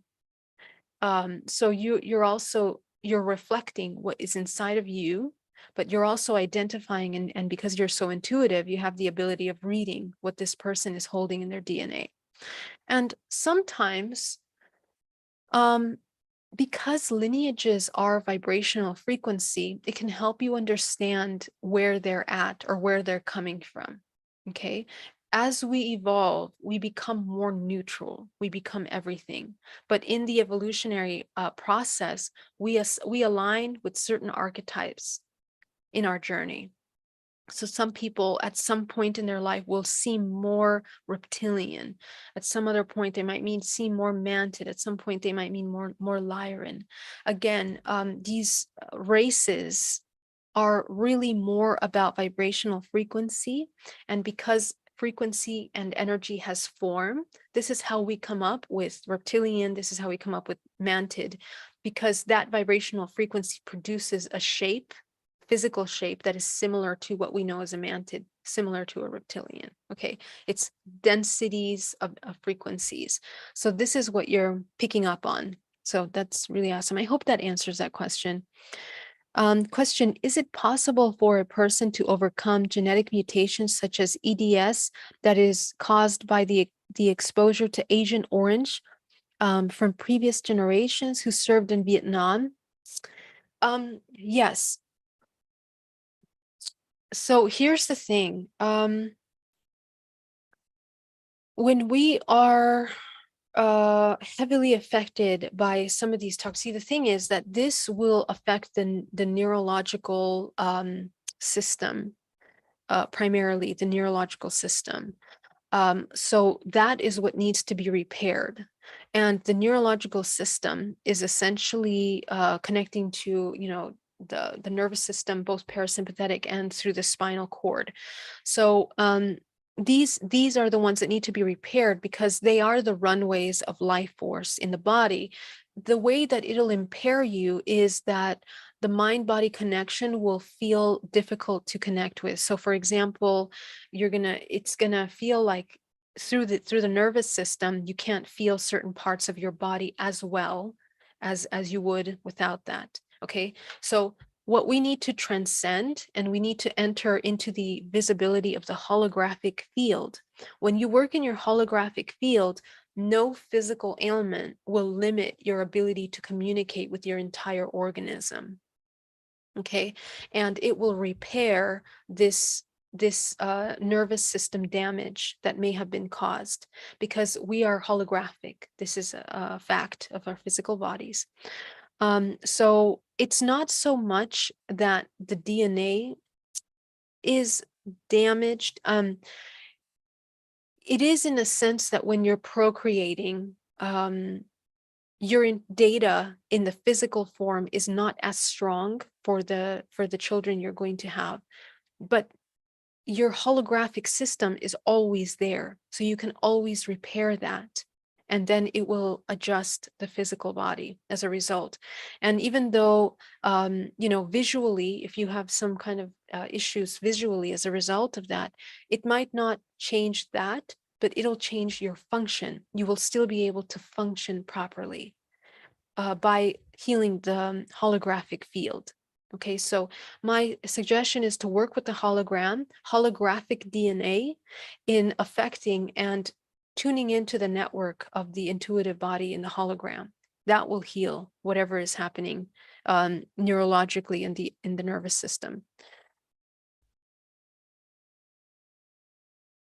You spoke of falling from the higher dimensions. Is it possible that another option to falling would be a person be assigned to return to lower levels in order to be of service to others? Yeah, so this is really going into the ethics of, I guess, reincarnation ethics, in a sense that how we choose things. Okay. Um, it's not so much that your purpose is to be of service to others in a way that we have to completely be like, I'm here to be of service, and if I'm not of service, I'm a failure. I want to be very clear about that, because some people say, I'm supposed to be of service. Someone told me, a psychic told me I need to be this way, and I'm not able to do it because of my physical ailment or something. Okay. We come into every genetic lineage completely designed from the DNA out to the morphogenetic field to everything that you've been, in order to transcend the limitations of this lifetime. So that is the key element of your purpose. And this is the self-organizing intelligence of a morphogenetic field, allocating its organisms in its highest intelligence. So when we come into a family that is really low, it's because we have the tools within us, even though we don't know that we do until we wake up, to fix and heal this entire ancestral lineage and the patterns that we can break. So when I say we fall from high, is when we live an entire life and we don't recognize who we are enough in enough time to heal ourselves, then that can be perceived as this is a choice to experience that. You're choosing to experience suffering, pain, and you're going to reincarnate in an opportunity to change that the next lifetime. Okay, so let's say you were a magi, and you used your energy and your abilities in a negative way to cause harm to others. In your next lifetime, it'll be harder for you to access the abilities that you had. It'll be a challenge, but you still will have the magi within you, right? So you just need to learn how to access that. This is just a very light example. In other words, everything is working in a natural order.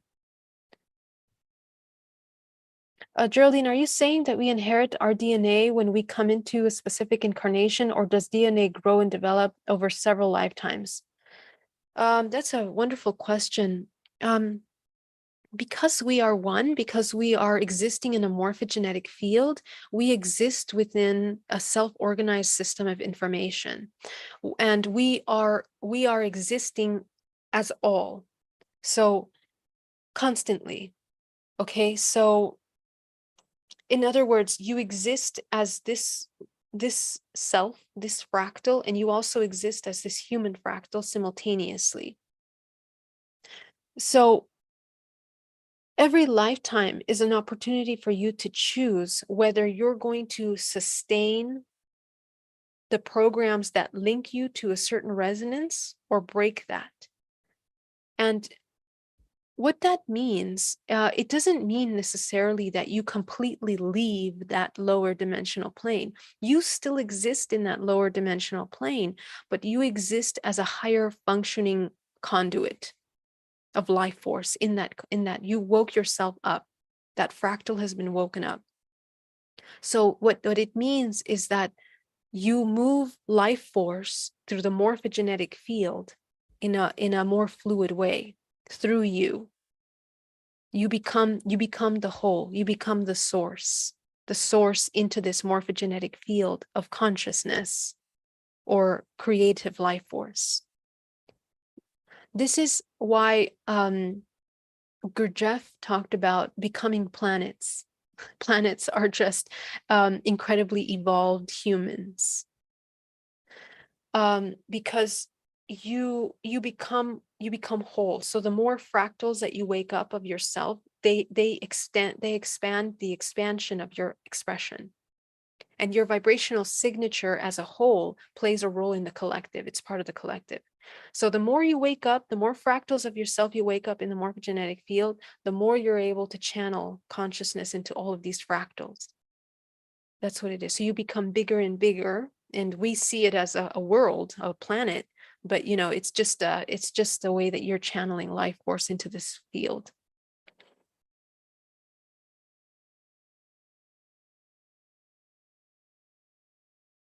I'm wondering if my lack of sexual desire is due to my spiritual growth, or if it's due to my sexual reptilian experiences in dream time that could potentially be draining me. Yeah, so we need to take a look at our relationship with sex and what we think about that, how we feel about that, the root programs around that, and observe anywhere there might be shame or guilt, or feelings of impurity, where we look at sexual energy or the process of creation, being a creator, as something wrong or not okay or not worthy. These are the main programs that I would address. When you understand those, and you begin to transmute them, don't pressure yourself to be more sexual or not sexual. That's not what it's about. You just want to see naturally how you feel and evolve your belief systems around sex until you understand the highest perspective of that for you, whatever that is, and that will change the experiences you're having in dream time, in interdimensional contact. You will no longer be a match to reptilian parasites that utilize stagnant sexual energy to manipulate, because that's what that's about. We'll have to talk about that some other time.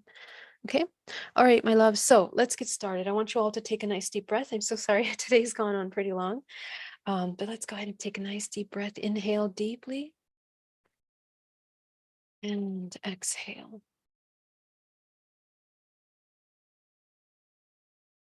With every breath you take, allowing yourself to come into a state of complete neutrality, complete relaxation.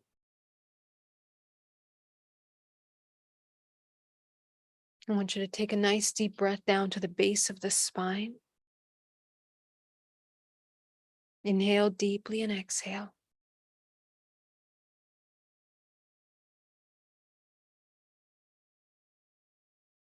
And begin to focus on the root chakra at the base of the spine. Go ahead and shrink that chakra down to the size of a dime.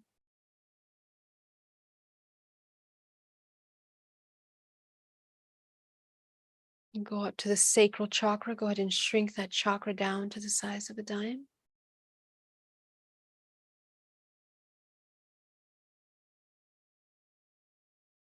Going to go into the solar plexus. Go ahead and shrink that chakra down to the size of a dime.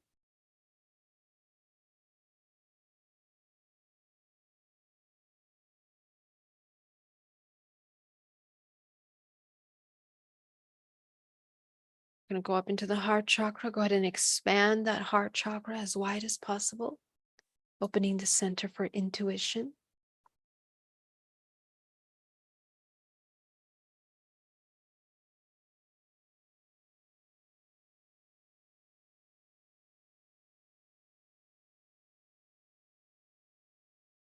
Go ahead and go up into the throat. Expand the throat chakra, opening the center of communication and expression.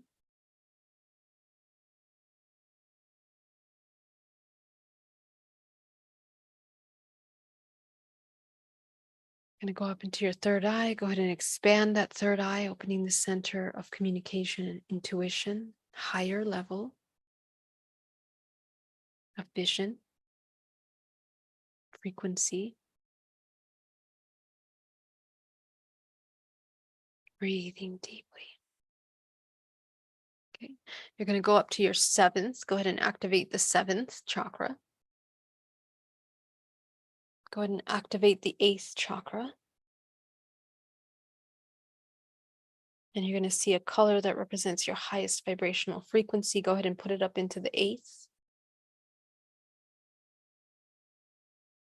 You're going to refract that life force into the seventh, into all areas of your life: abundance, love, consciousness, family, relationships, intimacy, sexual energy, creative life force, health, vitality, balance, and purpose. Understanding what you're here to do. Go ahead and fill it in, and making sure that all your expressions and experiences are in alignment with your highest expression. Go ahead and enter that beautiful ray, your unique signature, your color. Go ahead and expand it into the seventh chakra.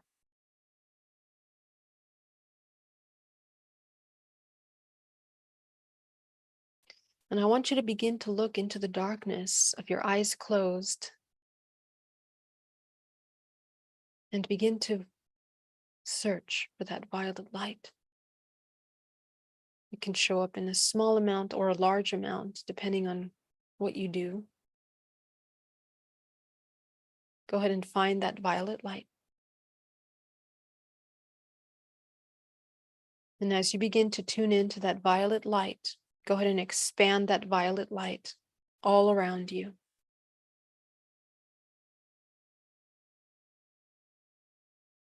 Breathing deeply down to the base of the spine.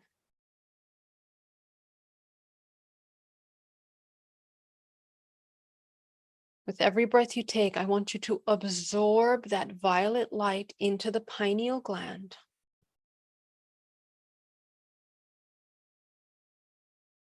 Absorb it into the pineal gland. And in the very back of your eyes, behind of the ocular system of vision, you have a mirror.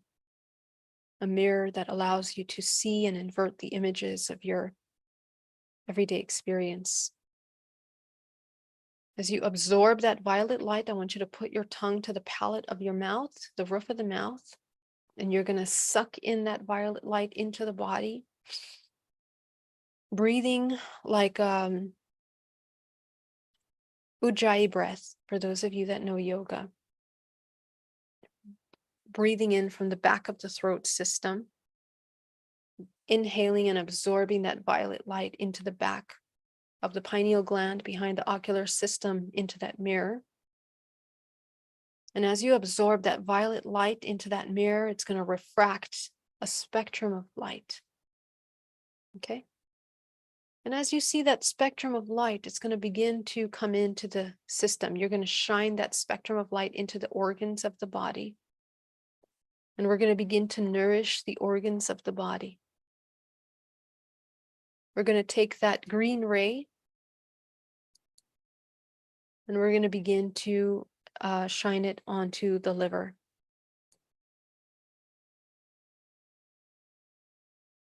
Okay, go ahead and bring that green ray into the liver.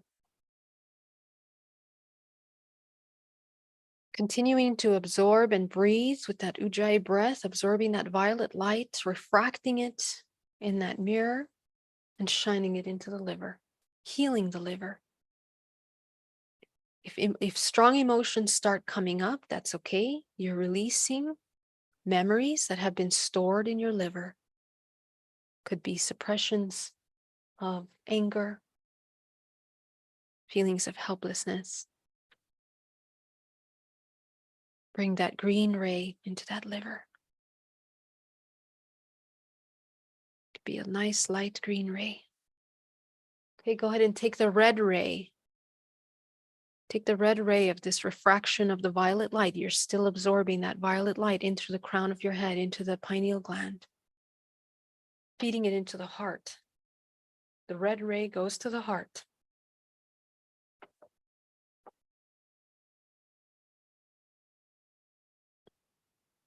Letting go of any programs of hatred where things become separate with yourself and the whole. Release that.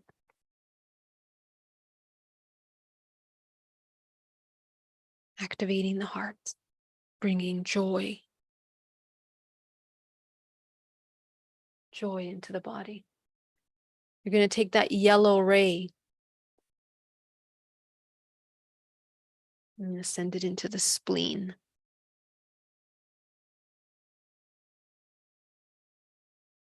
Letting go of anxieties, stress. If any of these parts of your body hurt, massage them with your hand gently to allow for that energy to enter into them more easily. You're going to take that white light from that ray, the white ray, bring it into the lungs, letting go of grief, pain.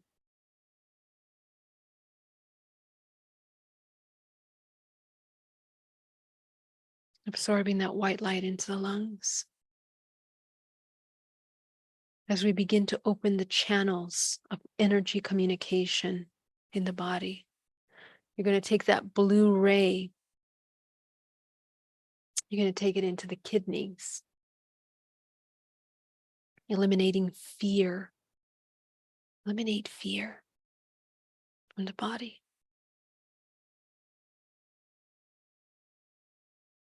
Breathing all the way down to the base of the spine. The breath is the most important. It'll naturally open up runways for you to allocate this energy where it needs to go.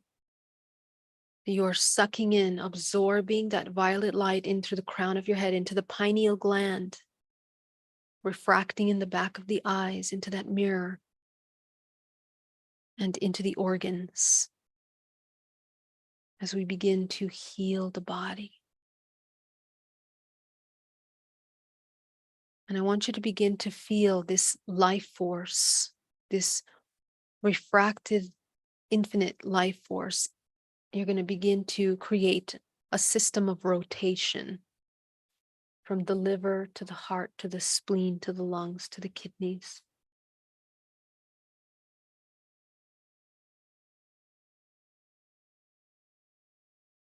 Moving that life force so that it begins to generate our vortex movement from the inside.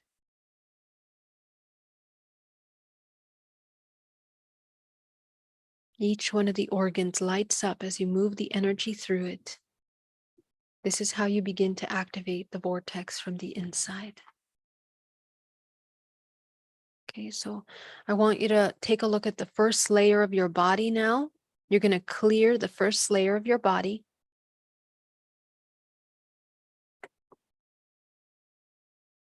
Go ahead, remove the debris from the first layer of the body. Now that we begin the spinning, we're gonna make sure we clear the pathways. Okay, go ahead and go to the second layer of the body. Clear the debris from the second layer. Thoughts, emotions, out from the second layer.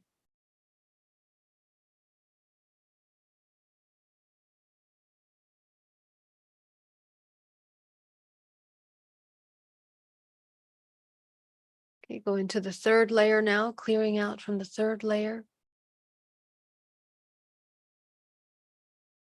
Emotions, thoughts, debris.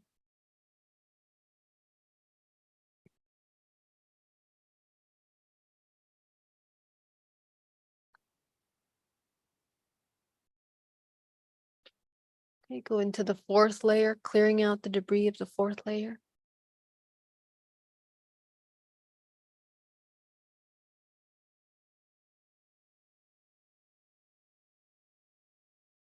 Going into the fifth layer now, clearing out the debris of the fifth layer.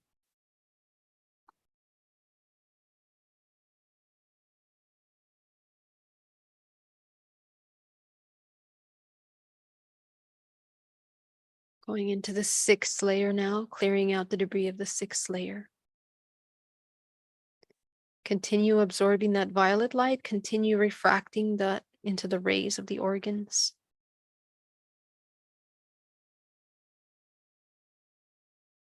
You're doing great. Going into the seventh layer. Okay.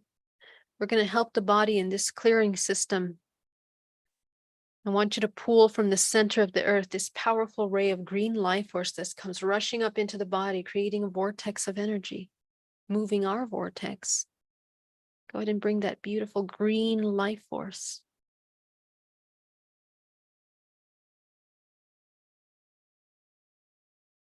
From the cosmos, bring down that gold life force down into the crown of your head, combining.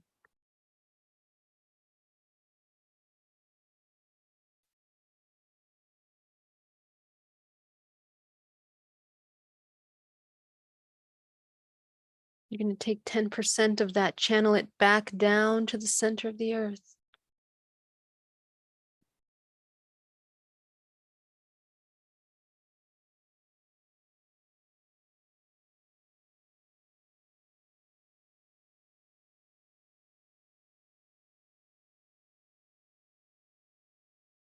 Bringing cosmic energy down into your body, healing your body and healing the earth.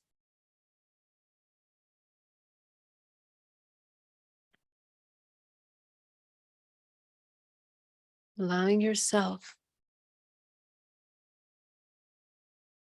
to set your intention and healing planet Earth, all of the people that are suffering at this time in different parts of the world, in the Middle East, in Europe, in the anywhere in the entire world, every continent of this planet where there is suffering, where there is amnesia, hypnosis.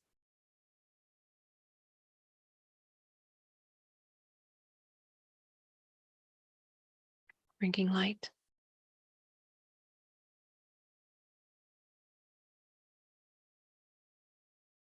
Feel love.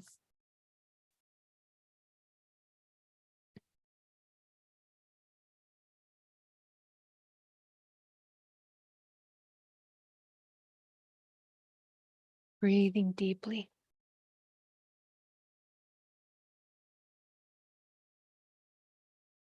You're going to take 80% of that, send it out from the crown of your head, coating the outside of your field.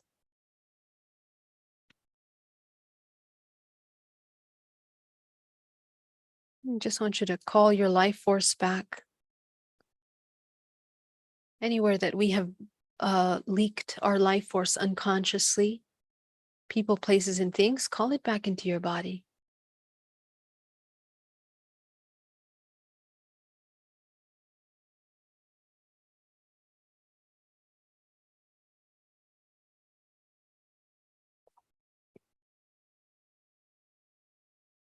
I'm going to go take that 10%, send it up your spine, down from the arms. I want you to absorb it inside of your body now, into the layers of your skin, the flesh, the muscles, the bones, down to the cellular level of your body. I want you to wake up your cells, asking the cells to wake up consciousness, to come into the present moment, to be here now. And you're going to run energy here. The organs begin to smile. Make those organs smile.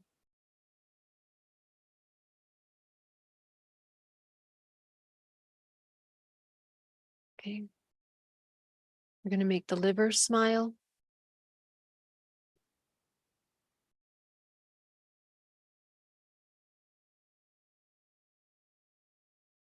Going to make the heart smile.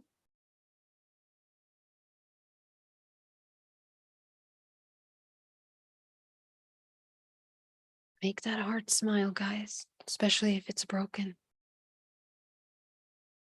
Remember, everything that you require is here within you. There's no separation with anything. There's no loss.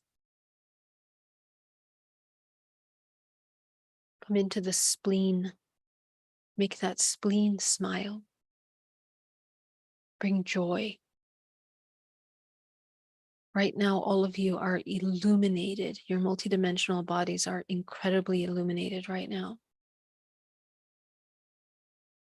It's very beautiful.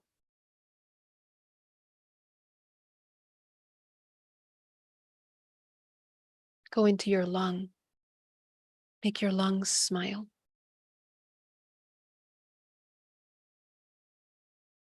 Sometimes we abuse our bodies.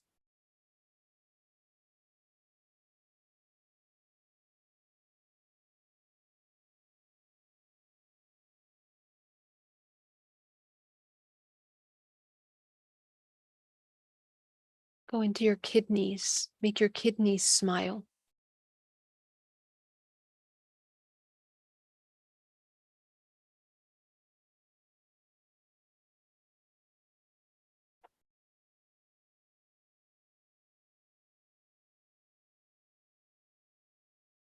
Okay, right now your vortex is spinning in a beautiful flow. Okay, so now that we're here, I want you to sustain this. You're going to go into the sexual organs. I want you to make the sexual organs smile, bringing love, compassion, gratitude. This is your creative instrument. Your entire body is an instrument of creation and life. Letting go of shame, guilt, fear, judgment, any ideas that you are impure in any way.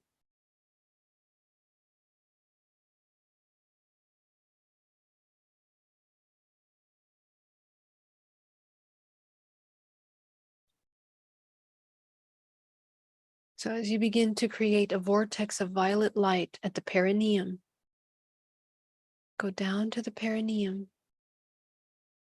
at the very base of the body.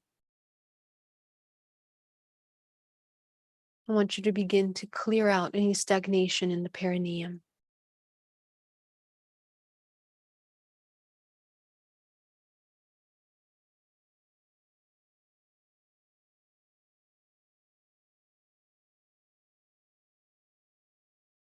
And as you clear out the stagnation with that vortex of light, this is any parts of us that are afraid of our own light. This is what you're clearing out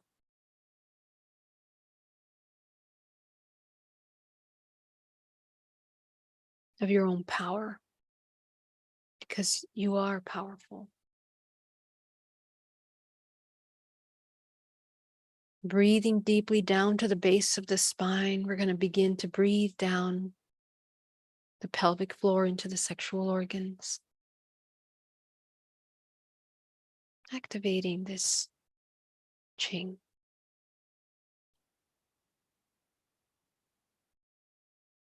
And you're gently going to inhale and bring that energy, contracting the pelvic floor, gently breathing up the spine. As it goes in through the spine, I want you to activate the lower dantian at the lower back of the spine, feeding into the spinal cord, activating the nervous system in the spinal cord. We are moving up the center meridian line of the body, waking up the nervous system of the lower system. It's like you're knocking at the base of the spine, behind the sacral, behind the solar, with this air. Bring it up into the chest, waking up behind the heart, in the spinal cord, waking up behind the neck.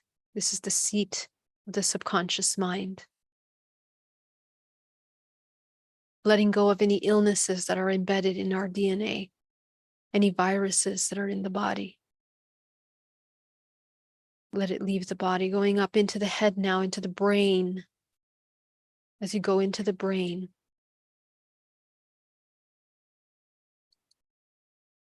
and as you enter into the pineal gland, beginning to enter into the pineal gland, as it begins to nourish into the pineal gland.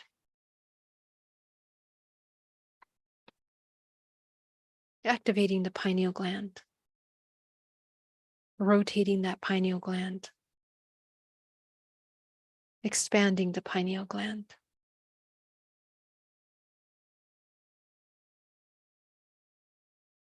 Okay, let that energy fall now down through the front of the body, in through the tongue.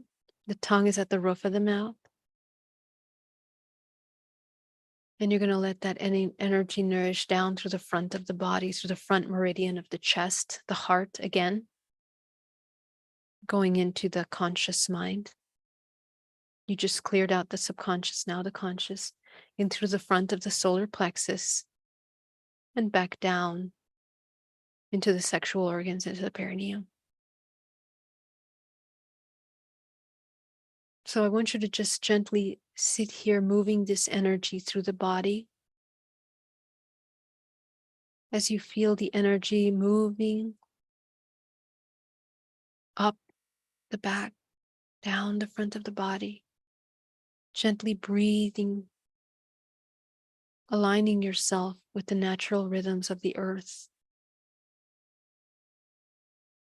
Because this is the rhythm that you're beginning to match with your breath and with the cycle of movement.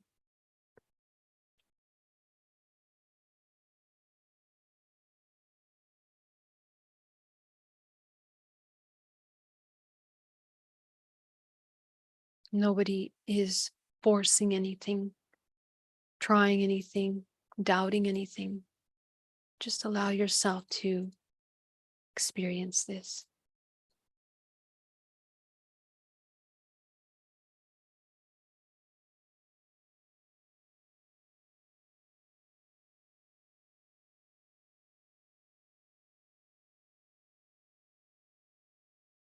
Okay, and we're going to add one more step as we begin to pull this energy now up into the seventh chakra.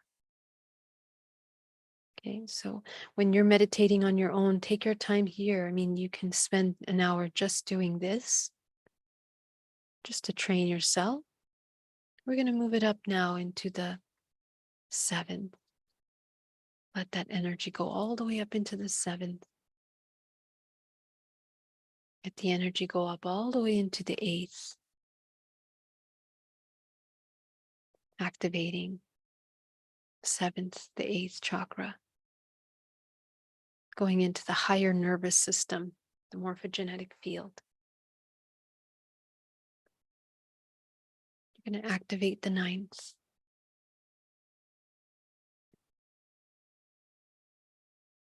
Activate the 10th.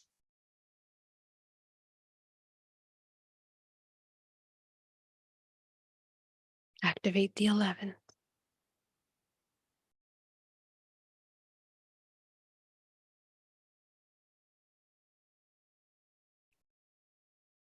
Activate the 12th.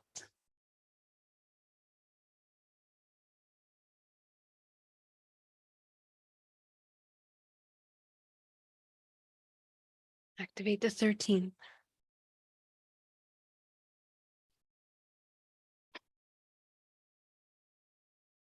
And above you is a powerful white light of source. And this is where we're going to practice the receiving. I want you to visualize that you are receiving with your entire body love from the universe, from everything around you in your body. And with every inhale, you're going to absorb. With every exhale, you're going to release programs of separation, of suffering, of pain, anything that's been limiting you. Absorb, release, absorb, release. As you come into a very gentle, nourishing, and nurturing wave of energy.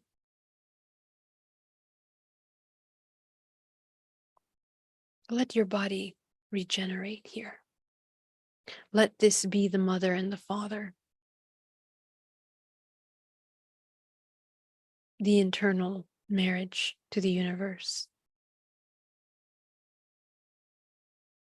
I want you to begin to open the root chakra back into a balanced state, absorbing that love into the root chakra.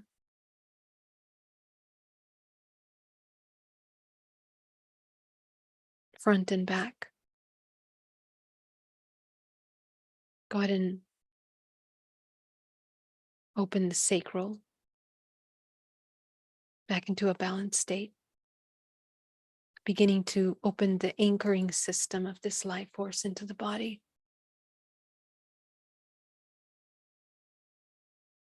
Bringing that love into the sacral. Go up into the heart. Begin to open that heart. Back into the solar. Opening that solar back into a balanced state. Receiving that love into the solar plexus.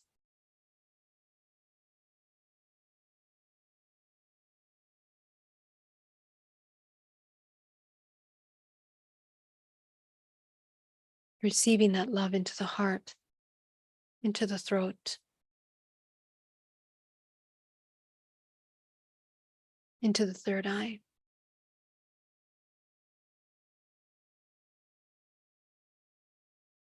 And you'll see yourself beginning to just completely expand at this point. You're going to feel your entire multidimensional body expanding really wide. So anchor the white light from source down through your body, creating a pillar of white light down through the crown of your head, down through the brain, through the pineal gland, down through the spinal cord, the throat, the chest. And as this pillar of white light moves through the body, it completely realigns all of the organs into a perfect functioning balance. Down into the solar plexus, down into the sexual organs, down to the perineum, and into the center of the earth. Owning your space, holding your space, being absolutely aware of your body.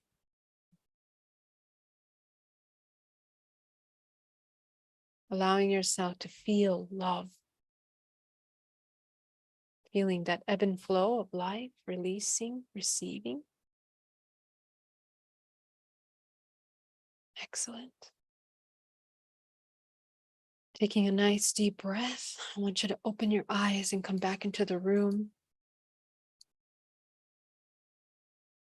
And as you open your eyes, I want you to continue to see your field. I want you to notice the spinning. You can tune in to see if you can feel your field spinning. Very good. You guys did amazing. Guys, I want to thank you so much for joining me today and I want to thank you for joining me this entire month on this this journey. You guys are an inspiration. You guys are amazing. The kind of work that you're doing is just, it's sublime. So if you guys have any more questions or anything, I'll be so happy to answer them. Anybody that's here on my Zoom, please feel free to unmute yourself and you can go ahead and let us know how, any questions that you have. And again, you can access the Zoom every Sunday for Self-Love Sundays. By registering on my website and to get the Zoom link. Okay. John says, basically, this closed loop felt like conception vessel. Oh, interesting. Yes, very much so. Esteban, thank you. Yes, it did. Kevin says, love back to you, Geraldine. Love to you as well. Thank you so much. It is such an honor to be holding space for all of you. You guys are just amazing. Let me come over here. Cedric, thank you so much for that super chat. Nothing to find. Thank you for that super chat. You guys are so sweet. How did you guys like this challenge? So here's what we're going to do. I have migrated all the slides up into that page. Teresa, thank you so much for that super chat. Greatly appreciate that. What would you like to say about transgender? Yeah, I mean, for me, my area of expertise is the cultivation of life force. Whatever that looks like externally is completely up to, the person, how they want to represent that energy. We come in with both energies anyway. And so to integrate those two inner energies and whatever that produces is a part of your journey and a part of your healing opportunity as well. Any wounds within the feminine and masculine that come up that need to be addressed are what I would focus on. Physically, emotionally, psychologically, all of those aspects need to be healed in every human. Doesn't matter where you're at, what you're doing, what you think, what you feel. We're talking about life force, the cultivation of life force. And this primordial life force, essentially in its highest cultivation, is the unification of both. That's where our focus is on. So let me come over here. Hello, Patricia.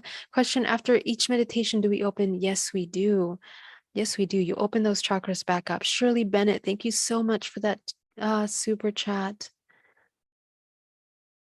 Any more questions here? Let me see if we have any more questions. Gee, would we also embed? Yes, I answered that question already. Thank you, Geraldine. Thank you, Adrienne. Thank you, Jaden. All right, guys. So I think there's some more questions. How does self-gratification impact one's spiritual development? So I did touch on that in this challenge several times. It really is about how we're doing that and how the kind of emotions that we're utilizing when we do that. And if you're utilizing it for co-creation as opposed to just pleasure, that will define your relationship with how you are utilizing that energy. Okay. So there are ways to practice utilizing that. And in fact, we do need to learn how to do that, and apply the abilities to learn how to breathe and transmute that life force. Okay. So I did talk about that in the challenge several times. So please check that out. And I will post something about that in the challenge so that you guys have a reference as well. Okay. All right, loves. James, thank you so much for that super chat. Question, when is the next stream? So every Sunday I'll be here. I'm going to be taking a little break this week, but I am creating a new series of videos. I have several of them actually that I'm going to be creating that I have been already doing. So I'll be posting on my social media. Please do subscribe to the channel to get the notifications and you'll be able to know. Okay. When ear popping during meditation mean? Ear popping during meditation means a shift in your vibrational frequency. Okay. All right, lovies. Thank you so much. Christine says amazing. Kevin says love you back. Okay. Love you guys. Have an amazing week. And I will see you soon. Okay. Bye. Thank you.